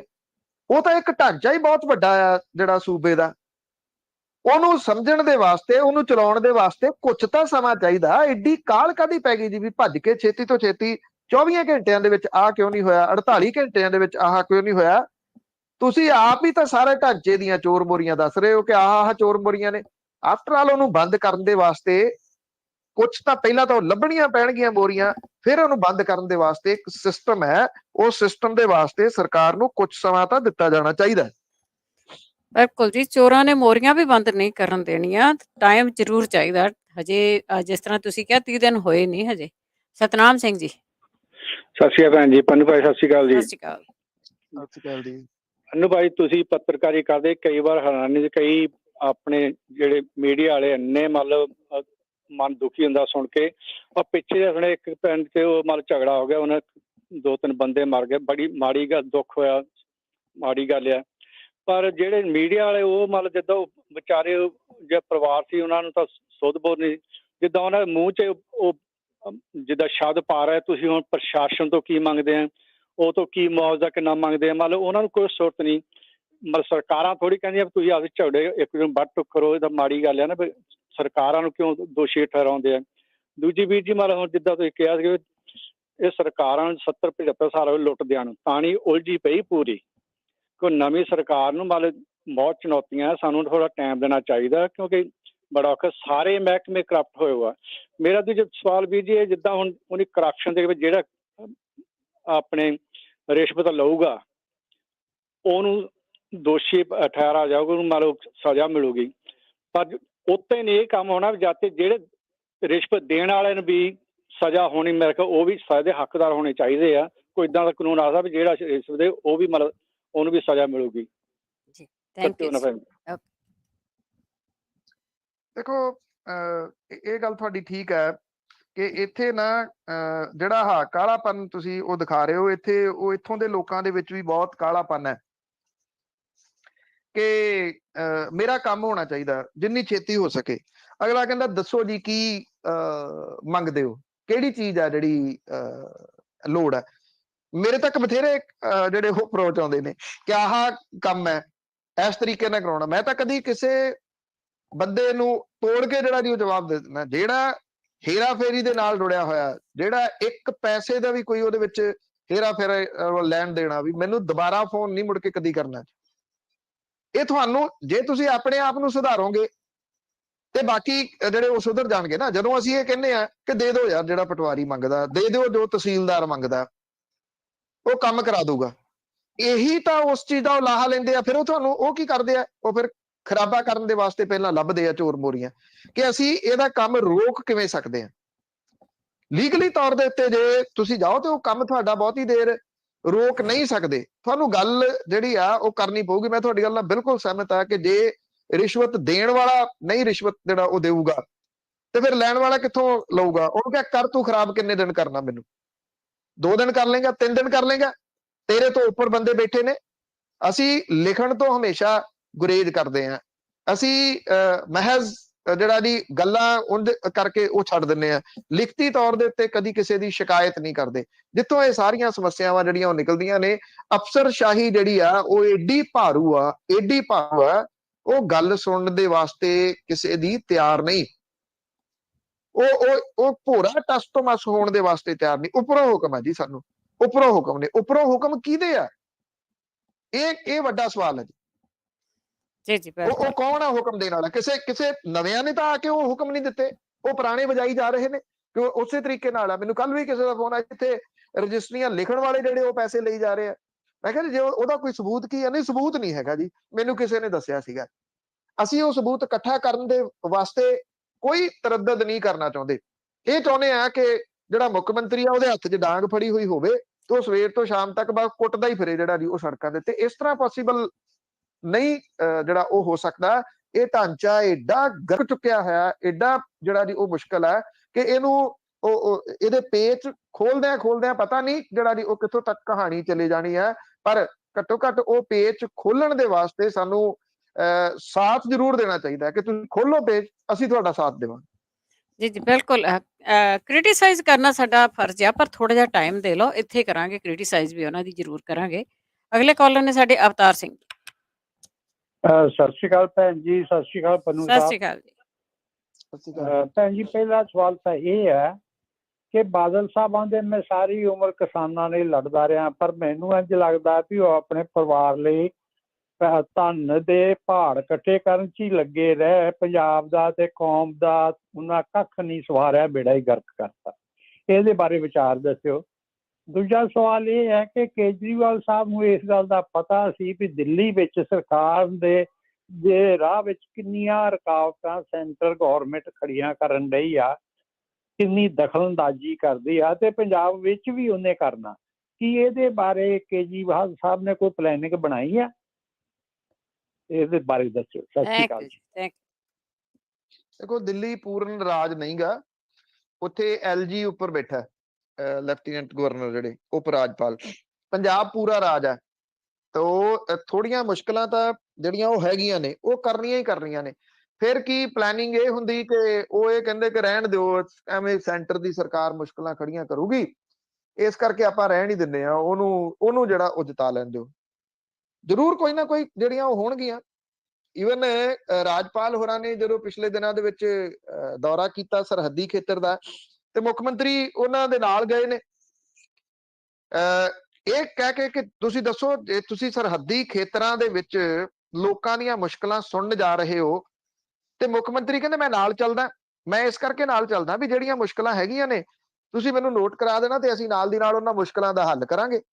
ਜੇ ਇਹਨੂੰ ਇਸ ਤਰੀਕੇ ਨਾਲ ਲੈ ਲਿਆ ਜਾਂਦਾ ਕਿ ਮੁੱਖ ਮੰਤਰੀ ਉੱਥੇ ਕਿਉਂ ਨਾਲ ਜਾਵੇ, ਰਾਜਪਾਲ ਦੇ ਨਾਲ ਕਿਉਂ ਜਾਵੇ ਮੁੱਖ ਮੰਤਰੀ, ਉਹ ਤਾਂ ਇੱਟ ਖੜਕਾ ਲੈ ਲੇ, ਜਾਂ ਜਿਹੜਾ ਤੁਸੀਂ ਇਹ ਕਹਿ ਲਓ ਕਿ ਉਹ ਇਹ ਕਵੇ ਕਿ ਮੈਂ ਤਾਂ ਰਾਜਪਾਲ ਦੇ ਨਾਲ ਤੁਰਦਾ ਨਹੀਂ, ਜਾਂ ਉਹਦੇ ਨਾਲ ਜਿਹੜਾ ਜੀ ਉਹ ਤੁਰ ਕੇ ਤੇ ਉਹਦੇ ਸਮੱਸਿਆਵਾਂ ਦੇ ਹੱਲ ਲੱਭੇ। ਕਿਉਂਕਿ ਤੁਹਾਨੂੰ ਕਿਸੇ ਨਾ ਕਿਸੇ ਤਰੀਕੇ ਦੇ ਨਾਲ ਦੇਖੋ ਸੈਂਟਰ ਗਵਰਨਮੈਂਟ ਨੂੰ ਵੀ ਨਾਲ ਲੈਣਾ ਪਊਗਾ। ਤੁਸੀਂ ਇਹ ਕਹਿ ਕੇ ਨਹੀਂ ਚੱਲ ਸਕਦੇ ਕਿ ਮੈਂ ਸੈਂਟਰ ਦੀ ਸਰਕਾਰ ਦੇ ਕੋਲੇ ਨਹੀਂ ਜਾਣਾ। ਅੱਜ ਵੀ ਰਾਸ਼ਟਰਪਤੀ ਤੇ ਉਪ ਰਾਸ਼ਟਰਪਤੀ ਨੂੰ ਮਿਲਣ ਦੇ ਵਾਸਤੇ ਗਏ ਹੋਏ ਨੇ ਮੁੱਖ ਮੰਤਰੀ ਭਗਵੰਤ ਮਾਨ ਹੋਰੀ। ਉਹਨਾਂ ਦੀ ਕੁਝ ਸਮੇਂ ਤੋਂ ਬਾਅਦ ਰਾਸ਼ਟਰਪਤੀ ਤੇ ਉਪ ਰਾਸ਼ਟਰਪਤੀ ਦੇ ਨਾਲ ਮੁਲਾਕਾਤ ਹੋਣੀ ਆ। ਤੁਸੀਂ ਸੈਂਟਰ ਦੀ, ਕਿਉਂਕਿ ਉਹਦੇ ਕੋਲੇ ਬਹੁਤ ਸਾਰੀਆਂ ਪਾਵਰਾਂ ਨੇ। ਜਿਹੜੇ ਲੋਕ ਇਹ ਕਹਿੰਦੇ ਸੀ ਲੈ ਇਹ ਹੁਣ ਭਗਵੰਤ ਮਾਨ ਹੋਰੀ ਉੱਥੇ ਸੈਂਟਰ ਦੀ ਸਰਕਾਰ ਤੋਂ ਪੈਸੇ ਮੰਗਣ ਲਈ ਕਿਉਂ ਚਲੇ ਗਏ, ਇਹਨਾਂ ਨੂੰ ਨਹੀਂ ਜਾਣਾ ਚਾਹੀਦਾ। ਕਿਉਂ ਨਹੀਂ ਜਾਣਾ ਚਾਹੀਦਾ? ਜੀਐਸਟੀ ਦੇ ਮਾਮਲੇ ਦੇ ਵਿੱਚ, ਜੀਐਸਟੀ ਕਲੈਕਸ਼ਨ ਦੇ ਮਾਮਲੇ ਦੇ ਵਿੱਚ ਪੰਜਾਬ ਇਸ ਵੇਲੇ ਮੋਹਰੀ ਸੂਬਿਆਂ ਦੇ ਵਿੱਚੋਂ ਆ ਜਿਹੜਾ ਕਲੈਕਟ ਕਰਕੇ ਦੇ ਰਿਹਾ।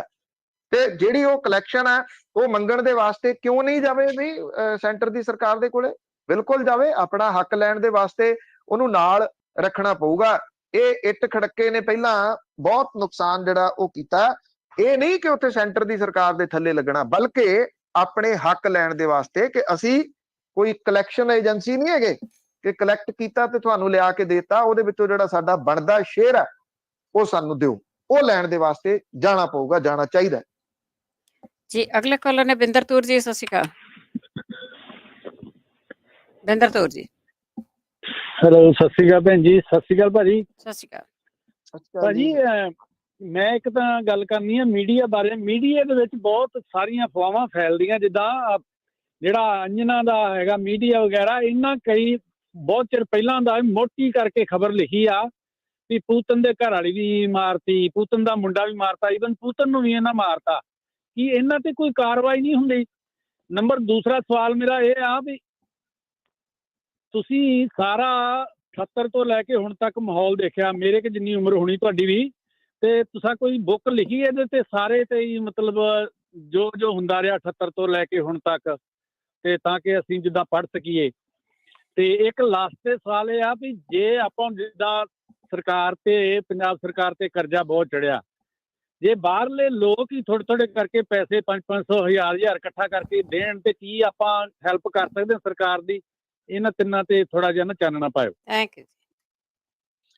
ਨਹੀਂ, ਅਜੇ ਤੱਕ ਮੈਂ ਕੋਈ ਕਿਤਾਬ ਨਹੀਂ ਇਸ ਤਰ੍ਹਾਂ ਦੀ ਜਿਹੜੀ ਲਿਖੀ। ਸਵਾਲ ਇਹ ਆ ਕਿ ਜਿਹੜੇ ਉਹ ਕਿੰਤੂ ਕਰਨ ਵਾਲੇ ਨੇ ਉਹ ਫਿਰ ਇਹ ਕਹਿਣਗੇ ਕਿ ਇਹਨੂੰ ਕੋਈ ਜ਼ਿਆਦਾ ਪਤਾ ਸੀਗਾ, ਕਿਉਂਕਿ ਜੇ ਆਪਾਂ 78 ਤੋਂ ਗੱਲ ਕਰਦੇ ਹਾਂ ਤੇ ਬਹੁਤੀਆਂ ਉਹਦੇ ਵਿੱਚ ਜਿਹੜੀਆਂ ਘਟਨਾਵਾਂ ਨੇ ਉਹ ਸਿੱਖ ਭਾਈਚਾਰੇ ਦੇ ਨਾਲ ਜੁੜੀਆਂ ਹੋਈਆਂ ਨੇ। ਆ ਹੋਪ ਕਿ ਤੁਸੀਂ ਉਹਦਾ ਹੀ ਜ਼ਿਕਰ ਕਰ ਰਹੇ ਹੋ, ਜਿਹੜੇ ਨਿਰੰਕਾਰੀ ਕਾਂਡ ਤੋਂ ਲੈ ਕੇ। ਤੇ ਇਹਦੇ ਉੱਤੇ ਮੈਂ ਇੱਕ ਸੀਰੀਜ਼ ਜ਼ਰੂਰ ਕੀਤੀ ਸੀਗੀ ਕੁਝ ਲੋਕਾਂ ਦੇ ਨਾਲ 78 ਤੋਂ 2020 ਤੱਕ ਦੀ, ਕਿ ਸਿੱਖ ਸਿਆਸਤ ਤੇ ਅਕਾਲੀ ਦਲ, ਉਹਦੇ ਵਿੱਚ ਸ਼੍ਰੋਮਣੀ ਅਕਾਲੀ ਦਲ ਕਿੱਥੋਂ ਤੱਕ। ਉਹ ਨਾ ਜਿਹੜੇ ਚੈਨਲ ਲਈ ਮੈਂ ਕੰਮ ਕਰਦਾ ਸੀਗਾ ਉਹਨਾਂ ਦੇ YouTube ਨੂੰ ਜਿਹੜਾ ਉਹ ਕੋਈ ਮੁਸ਼ਕਲ ਆ ਗਈ ਤੇ ਉੱਥੋਂ ਮੇਰੀ ਜਾਣਕਾਰੀ ਦੇ ਮੁਤਾਬਕ ਬਹੁਤਾ ਕੁਝ ਉੱਡ ਗਿਆ। ਉਹ ਬਹੁਤ ਕਮਾਲ ਦੀ ਇਨਫੋਰਮੇਸ਼ਨ ਸੀਗੀ। ਕਿਤਾਬ ਦੇ ਰੂਪ ਦੇ ਵਿੱਚ ਨਹੀਂ ਮੈਂ ਕੁਝ ਵੀ ਜਿਹੜਾ ਉਹ ਲਿਖਿਆ, ਨਾ ਕੋਈ ਸੱਚੀ ਪੁੱਛੋ ਤਾਂ ਇਸ ਤਰ੍ਹਾਂ ਦਾ ਕੋਈ ਆਈਡੀਆ ਹੈ ਕਿ ਜਿਹੜੀ ਉਹ ਕਿਤਾਬ ਲਿਖ ਸਕਣੀ, ਕਿਉਂਕਿ ਉਹਦੇ ਵਾਸਤੇ ਟਾਈਮ ਬਹੁਤ ਮੰਗਦਾ ਜੀ। ਜਿਹੜੀ ਕਿਤਾਬ ਲਿਖਣੀ ਉਹ ਸਰਚ ਬਹੁਤ ਮੰਗਦੀ ਹੈ। ਤੁਸੀਂ ਇਹ ਨਹੀਂ ਹੈਗਾ ਜੀ ਕਿ ਚੁੱਕਿਆ ਤੇ ਇੱਕ ਸਾਈਡ ਦੇ ਉੱਤੋਂ ਲਿਖ ਦਿੱਤਾ, ਕਿਉਂਕਿ ਜਿਹੜਾ ਇਤਿਹਾਸ ਹੈ, ਇਤਿਹਾਸ ਦਾ ਇੱਕ ਵਰਕਾ ਲਿਖਣ ਦੇ ਵਾਸਤੇ ਤੁਹਾਨੂੰ 100 ਇਤਿਹਾਸਕਾਰਾਂ ਨੂੰ ਪਹਿਲਾਂ ਪੜ੍ਹਨਾ ਪਊਗਾ। ਮੈਂ ਇਹਦੇ ਵਾਸਤੇ ਆਈਡੀਅਲ ਜਿਹੜਾ ਮੰਨਦਾ ਉਹ ਡਾਕਟਰ ਗੰਡਾ ਸਿੰਘ ਹੋਰਾਂ ਨੂੰ ਮੰਨਦਾ। ਉਹ ਇਸ ਕਰਕੇ ਮੰਨਦਾ ਕਿ ਜਿਹੜੀ ਗੱਲ ਉਹ ਇਤਿਹਾਸਕ ਕੋਈ ਕਰਦੇ ਆ ਉਹਦੇ ਵਿੱਚ 5 ਸਮਕਾਲੀ ਲੇਖਕਾਂ ਦਾ ਹਵਾਲਾ ਦਿੰਦੇ ਆ। ਇੰਨੀ ਸਟੱਡੀ ਜਿਹੜੀ ਇਹਨਾਂ ਦੀ ਉਹ ਕਰਨੀ ਪੈਂਦੀ ਆ, ਫਿਰ ਤੁਸੀਂ ਕੁਝ ਇਤਿਹਾਸ ਦੇ ਵਾਸਤੇ ਲਿਖ ਸਕਦੇ ਹੋ। ਨਹੀਂ ਤਾਂ ਅਦਰਵਾਈਜ਼ ਇਹ ਲਿਖ ਸਕਣਾ ਕੋਈ ਖਾਲਾ ਜੀ ਦਾ ਵਾੜਾ ਨਹੀਂ ਹਰੇਕ ਬੰਦੇ ਦਾ। ਮੈਂ ਨਹੀਂ ਸਮਝਦਾ ਕਿ ਮੈਂ ਇਸ ਇਤਿਹਾਸ ਨੂੰ ਲਿਖ ਸਕਦਾ ਆ। ਉਹਦਾ ਪ੍ਰਮੁੱਖ ਕਾਰਨ ਇਹ ਆ ਕਿ ਉਹਦੇ ਵਾਸਤੇ ਤੁਹਾਨੂੰ ਟਾਈਮ ਬਹੁਤ ਚਾਹੀਦਾ, ਤੇ ਟਾਈਮ ਇੰਨਾ ਜਿਹੜਾ ਜੀ ਰੋਜ਼ੀ ਰੋਟੀ ਦੇ ਵਾਸਤੇ ਜਿਹੜੇ ਕੰਮ ਕਰਨੇ ਪੈਂਦੇ ਨੇ ਵੱਖ-ਵੱਖ ਥਾਵਾਂ ਦੇ ਉੱਤੇ, ਉਹ ਇੰਨਾ ਟਾਈਮ ਨਹੀਂ ਤੁਹਾਨੂੰ ਦਿੰਦੇ। ਕਿਉਂਕਿ ਮੈਂ ਹਾਂ ਇੰਨਾ ਜ਼ਰੂਰ ਆ ਕਿ ਜਿਹੜੀ ਗੱਲ ਮੈਂ ਕਰਦਾ ਤੁਹਾਡੇ ਨਾਲ ਇੱਥੇ, ਉਹਦੀ ਮੈਂ ਸਟੱਡੀ ਪ੍ਰੋਪਰ ਜ਼ਰੂਰ ਕਰਦਾ ਜੀ। ਉਹਦੇ ਵਾਸਤੇ ਹੀ ਤੁਹਾਨੂੰ ਘੰਟਿਆਂ ਬੱਧੀ ਰੋਜ਼ ਪੜ੍ਹਨਾ ਜਿਹੜਾ ਉਹ ਪੈਂਦਾ ਹੈ। ਸੋ ਇਸ ਕਰਕੇ ਕਿਤਾਬ ਤਾਂ ਮੈਂ ਨਾ ਲਿਖੀ ਹੈ ਇਹਦੇ ਉੱਤੇ ਤੇ ਨਾ ਲਿਖਣ ਦੀ ਕੋਈ ਪਲੈਨਿੰਗ ਹੈ। ਸੁਰਿੰਦਰ ਸਿੰਘ ਜੀ। ਹਾਂਜੀ ਭੈਣ ਜੀ ਤੇ ਸਾਰੇ ਸਰੋਤਿਆਂ ਨੂੰ, ਪੰਨੂ ਸਾਹਿਬ ਦੇ USA ਰੇਡੀਓ ਸਾਰੇ ਟੱਬਰ ਨੂੰ ਸਤਿ ਸ੍ਰੀ ਅਕਾਲ ਜੀ। ਸਤਿ ਸ਼੍ਰੀ ਅਕਾਲ ਜੀ। ਪੰਨੂ ਸਾਹਿਬ, ਇੱਕ ਤਾਂ ਸੁਖਬੀਰ ਸਿੰਘ ਬਾਦਲ ਨੇ ਬਹੁਤ ਨੇਕ ਪੁੱਤ ਹੋਣ ਦਾ ਜਿਹੜਾ ਲੇਬਲ ਲਵਾਇਆ ਵੀ ਆਹੀ ਇੱਕ ਉਹਦੀ ਕਮਾਈ ਕਰਨ ਦਾ ਸਾਧਨ ਰਹਿੰਦਾ ਸੀ, ਜਿਹੜਾ ਰੈਕਟ ਸੈਕਸ ਦਾ, ਇਹ ਉਹਨੂੰ ਕਰਕੇ ਤਾਂ ਆਪਣੇ ਬਾਪੂ ਜੀ ਦਾ ਨਾਮ ਬਹੁਤ ਉੱਚਾ ਕੀਤਾ ਜੀ। ਤੇ ਦੂਸਰਾ, ਮੈਂ ਬੀਡੀਜੇ ਦੇ ਬਹੁਤ ਕਾਲੇ ਪੈਂਦੇ, ਇਹਨਾਂ ਨੂੰ ਦੱਸਣਾ ਚਾਹੁੰਦਾ ਵੀ ਇੱਕ ਵਾਰੀ ਪੰਜਾਬ ਜਾਏ ਆ, ਉੱਥੇ ਜਾ ਕੇ ਸਲਾਹਾਂ ਦੇ ਦਿਓ ਤਾਂ ਬਹੁਤ ਵਧੀਆ ਗੱਲ ਹੋਊਗੀ ਜੀ, ਕਿਉਂਕਿ ਉਹਨਾਂ ਦੀ ਸਲਾਹ ਇਹਨਾਂ ਦੀ ਉਹਨੀ ਮੰਨ ਲੈਣੀ ਪਈ ਬਾਹਰੋਂ ਆਏ, ਕਿਉਂਕਿ ਇੱਥੋਂ ਜਾ ਕੇ ਇੱਕ ਬੰਦਾ ਸਾਡਾ ਮੰਤਰੀ ਵੀ ਬਣਿਆ ਆ ਤੇ ਸਾਨੂੰ ਵੀ ਜਾਣਾ ਚਾਹੀਦਾ ਜੀ, ਪੰਜਾਬ ਗੇੜਾ ਮਾਰਨਾ ਚਾਹੀਦਾ। ਦੂਜਾ, ਪੰਨੂ ਸਾਹਿਬ ਇੱਕ ਦੱਸੇ ਪਏ ਜਿਹੜਾ ਰੱਸੀ ਜਲ ਗਈ ਵੱਟ ਨਹੀਂ ਗਿਆ, ਵੀ ਅਕਾਲੀ ਦਲ ਦੇ ਵਿੱਚ ਇੰਨਾ ਬੁਰਾ ਹਾਲ ਹੋਣ ਦੇ ਬਾਵਜੂਦ ਵੀ ਸੁਖਬੀਰ ਸਿੰਘ ਦੇ ਖਿਲਾਫ ਕੋਈ ਮੂੰਹ ਖੋਲ ਕੇ ਰਾਜੀ ਨਹੀਂ, ਜਾਂ ਕੋਈ ਮਾੜੀ ਅਕਾਲੀ ਦਲ ਦੀ ਜਿਹੜੀ ਗੱਲ ਕਰਕੇ ਰਾਜੀ ਨਹੀਂ। ਇਹਦਾ ਕੀ ਕਾਰਨ ਹੈ? ਇੰਨੀਆਂ ਜ਼ਮੀਰਾਂ ਇਹਨਾਂ ਦੀਆਂ ਮਰ ਗਈਆਂ ਜੀ। ਥੈਂਕ ਯੂ ਜੀ। ਕੋਈ ਨਹੀਂ, ਸਲਾਹਾਂ ਦੇਣ ਵਾਲਿਆਂ ਨੂੰ ਦੇਈ ਜਾਂਦੇ ਹੋ ਜੀ, ਆਪਾਂ ਉਹਨਾਂ ਦੇ ਨਾਲ ਇੰਨੇ ਨਹੀਂ ਰੁਕੇ ਹੋਣਾ, ਕੋਈ ਗੱਲ ਨਹੀਂ। ਉਹ ਵੀ ਸਲਾਹ ਚੰਗੀ ਹੀ ਦੇ ਰਹੇ ਆ। ਹਾਂ, ਥੋੜਾ ਜਿਹਾ ਚਿਰ ਜੇ ਉਹ ਰੋਕ ਲੈਣ ਤੇ ਉਹ ਬਿਹਤਰ ਰਹੂਗਾ, ਤਾਂ ਕਿ ਕੁਛ ਨਾ ਕੁਛ ਕਾਰਗੁਜ਼ਾਰੀ ਦਾ ਮੌਕਾ ਮਿਲੇ। ਜਿਹੜੀ ਗੱਲ ਤੁਸੀਂ ਆਖੀ ਆ, ਹੁਣ ਮੈਨੂੰ ਦੱਸਣ ਵਾਲੇ ਜਿਹੜੇ ਜੀ ਅੰਦਰੂਨੀ ਦੱਸਦੇ ਆ ਕਿ ਇੱਕ ਵਾਰੀ ਇਹ ਗੱਲ ਚੱਲੀ ਸੀ ਕਿ ਸੁਖਬੀਰ ਬਾਦਲ ਨੂੰ ਪਾਸੇ ਕਰ ਦਿਓ ਤੇ ਉਹਦੀ ਜਗ੍ਹਾ ਦੇ ਉੱਤੇ ਨਵਾਂ ਪ੍ਰਧਾਨ ਲਾ ਦਿਓ। ਨਵਾਂ ਪ੍ਰਧਾਨ ਬਣਨ ਵੇਲੇ ਪ੍ਰੇਮ ਸਿੰਘ ਚੰਦੂਮਾਜਰਾ ਹੋਰਾਂ ਨੇ ਉਸ ਮੀਟਿੰਗ ਦੇ ਵਿੱਚ ਇਹ ਗੱਲ ਕਹੀ। ਇਹ ਪੁਖਤਾ ਜਾਣਕਾਰੀ ਹੈ ਕਿ ਹੁਣ ਜਦੋਂ ਅਕਾਲੀ ਦਲ 3 ਸੀਟਾਂ ਦੇ ਉੱਤੇ ਸਿਮਟ ਗਿਆ, ਇੱਕ ਮਾਲਵੇ ਚੋਂ, ਇੱਕ ਮਾਝੇ ਚੋਂ ਤੇ ਇੱਕ ਦੁਆਬੇ ਚੋਂ, ਵੀ ਉਦੋਂ ਪ੍ਰਧਾਨਗੀ ਅਸੀਂ ਕਿਉਂ ਲਈਏ? ਉਹ ਕਹਿੰਦੇ 10 ਤੋਂ 15 ਲੱਖ ਰੁਪਈਆ ਖਰਚਾ ਮਹੀਨੇ ਦਾ ਅਕਾਲੀ ਦਲ ਦਾ, ਅਸੀਂ ਕਿੱਥੋਂ ਲੈਣਾ? ਕਮਾਈ ਦੇ ਜਰੀਏ ਤਾਂ ਸਾਰੇ ਅਕਾਲੀ ਦਲ ਬਾਦਲ ਦੇ ਜਿਹੜੇ ਰੂਹੇ ਰਵਾਂ ਨੇ ਉਹਨਾਂ ਨੇ ਜਿਹੜੇ ਦੀ ਬਣਾ ਲਏ। ਸਾਰੇ ਸੋਰਸ ਆਫ ਇਨਕਮ ਤਾਂ ਇਹਨਾਂ ਦੇ ਕੋਲੇ ਚਲੇ ਗਏ, ਤੇ ਇਹਨਾਂ ਦੀ ਜਗ੍ਹਾ ਦੇ ਉੱਤੇ ਹੁਣ ਜਿਹੜੇ ਦੂਜੇ ਨੇ ਉਹ ਕਿਵੇਂ ਇਹ ਕਹਿਣ ਕਿ ਠੀਕ ਹੈ ਜੀ ਅਸੀਂ ਹੁਣ ਪ੍ਰਧਾਨਗੀ ਜਿਹੜੀ ਆ ਉਹ ਸੰਭਾਲ ਲੈਂਦੇ ਆ ਤੇ ਇਹ ਖਰਚਾ ਅਸੀਂ ਆਪਣੀਆਂ ਜੇਬਾਂ ਦੇ ਵਿੱਚੋਂ ਕਰਨਾ ਸ਼ੁਰੂ ਕਰ ਦਿਆਂਗੇ। Not possible. ਇਸ ਕਰਕੇ ਸ਼ਾਇਦ ਜਿਹੜਾ ਜੀ ਉਹ ਨਹੀਂ ਆ ਰਹੇ ਕੋਈ ਵੀ ਸਾਹਮਣੇ, ਤੇ ਨਾ ਕਿਸੇ ਦੇ ਸਾਹਮਣੇ ਆਉਣ ਦੀ ਅਸਾਰ ਹੈ। ਦੇਖੋ, ਸ਼੍ਰੋਮਣੀ ਅਕਾਲੀ ਦਲ ਕਿਤੇ ਨਹੀਂ ਗਿਆ, ਔਰ ਸ਼੍ਰੋਮਣੀ ਅਕਾਲੀ ਦਲ ਉਭਰੂਗਾ ਫੇਰ ਦੁਬਾਰਾ, ਉਹ ਚਾਹੇ ਕੁਝ ਸਮਾਂ ਲਾ ਕੇ ਉੱਭਰ ਆਵੇ, ਉਹ ਬਾਦਲ ਪਰਿਵਾਰ ਤੋਂ ਬਿਨਾਂ ਹੋਊਗਾ। ਆਈ ਹੋਪ ਕਿ ਉਹਦੇ ਵਿੱਚ ਨਵੇਂ ਫੇਸ ਹੋਣਗੇ। ਇਹ ਤਾਂ ਚੱਲੇ ਹੋਏ ਕਾਰਤੂਸ ਨੇ ਸਾਰੇ ਦੇ ਸਾਰੇ, ਚਾਹੇ ਉਹ ਪ੍ਰੇਮ ਸਿੰਘ ਚੰਦੂਮਾਜਰਾ, ਚਾਹੇ ਉਹ ਚੀਮਾ, ਚਾਹੇ ਉਹ ਮਲੂਕਾ, ਤੇ ਚਾਹੇ ਇਹਨਾਂ ਵਰਗੇ ਹੋਰ ਨੇ। ਇਹ 2-2 ਵਾਰੀ ਸੀਟਾਂ ਆਪਣੀਆਂ ਹਾਰ ਗਏ ਹੋਏ ਨੇ। ਇਹਨਾਂ ਦੇ ਅੱਲੇ ਪੱਲੇ ਰਹਿ ਵੀ ਕੀ ਗਿਆ ਜੀ? ਇਹ ਤਾਂ ਸਾਰਾ ਖਤਮ ਹੋਇਆ ਮਾਲ ਹੈ ਜੀ। ਇਹ ਜੇ ਬੋਲੀ ਵੀ ਜਾਂਦੇ ਆ, ਕਹੀ ਵੀ ਜਾਂਦੇ, ਇਹਨਾਂ ਦੀ ਕਹੇ ਹੋਏ ਦਾ ਕੋਈ ਅਸਰ ਹੀ ਨਹੀਂ ਜਿਹੜਾ ਜੀ ਉਹ ਰਹਿ ਗਿਆ। ਫਲॉप शो है, कंप्लीटली फ्लॉप शो है। और अकाली दल बादल उभर सकूगा दोबारा, कोई पॉसिबिलिटी ਇਹਦੀ ਨਹੀਂ ਦਿਸਦੀ। ਸ਼੍ਰੋਮਣੀ ਅਕਾਲੀ ਦਲ ਉਭਰੂਗਾ ਕਿਸੇ ਵੇਲੇ, ਔਰ ਉਹ ਨਵੇਂ ਰੂਪ ਦੇ ਵਿੱਚ ਹੋਊਗਾ। ਉਭਰਨਾ ਵੀ ਚਾਹੀਦਾ, ਉਹਦੇ ਕਈ ਕਾਰਨ ਨੇ, ਲੰਮੀ ਚੌੜੀ ਡਿਸਕਸ਼ਨ ਨਾਲ ਕਿਸੇ ਟਾਈਮ ਫੇਰ ਕਰ ਲਾਂਗੇ। ਉਭਰੂਗਾ ਜ਼ਰੂਰ ਜੀ ਸ਼੍ਰੋਮਣੀ ਅਕਾਲੀ ਦਲ। ਜੀ ਜੋਗਾ ਸਿੰਘ ਜੀ। ਹਾਂਜੀ ਹਾਂਜੀ, ਠੀਕ ਹੈ, ਮੈਂ ਜੋਗਾ ਸਿੰਘ ਜੀ। ਹਾਂਜੀ ਹਾਂਜੀ, ਜੋਗਾ ਸਿੰਘ ਜੀ। ਹਾਂਜੀ, ਤੁਹਾਡੀ ਲਾਈਨ ਡ੍ਰੌਪ ਹੋ ਗਈ। ਜਸਵਿੰਦਰ ਸਿੰਘ ਜੀ। ਸਤਿ ਸ਼੍ਰੀ ਅਕਾਲ ਭੈਣ ਜੀ। ਸਤਿ ਸ਼੍ਰੀ ਅਕਾਲ। ਸਤਿ ਸ਼੍ਰੀ ਅਕਾਲ ਭਾਜੀ। ਸਤਿ ਸ਼੍ਰੀ ਅਕਾਲ ਜੀ। ਹਾਂਜੀ, ਇੱਕ ਤਾਂ ਭਾਜੀ ਘੱਟੋ ਘੱਟ ਸਾਨੂੰ 2-2.5 ਸਾਲ ਦੇਣੇ ਚਾਹੀਦੇ ਆ, ਇੰਨੀ ਆਪਣੀ ਪੰਜਾਬ ਦੀ ਟਾਣੀ ਉਲਝੀ ਹੋਈ ਆ,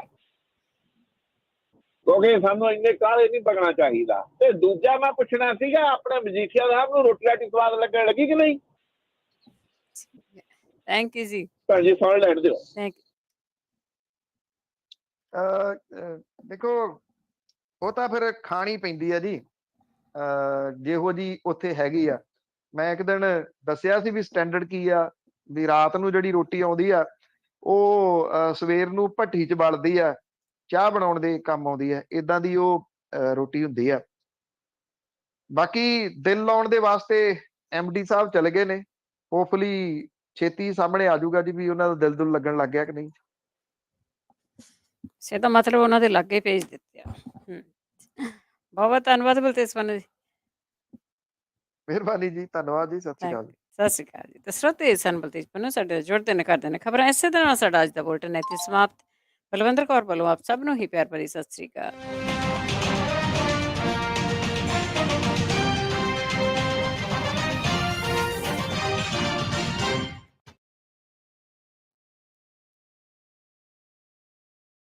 ਤੁਸੀਂ ਸੁਣ ਰਹੇ ਹੋ ਪੰਜਾਬੀ ਰੇਡੀਓ USA। ਸੈਕਰਾਮੈਂਟੋ ਦੇ ਪੰਜਾਬੀ ਬਾਜ਼ਾਰ ਪਲਾਜ਼ਾ ਦੇ ਵਿੱਚ ਖੁੱਲ ਚੁੱਕਾ ਹੈ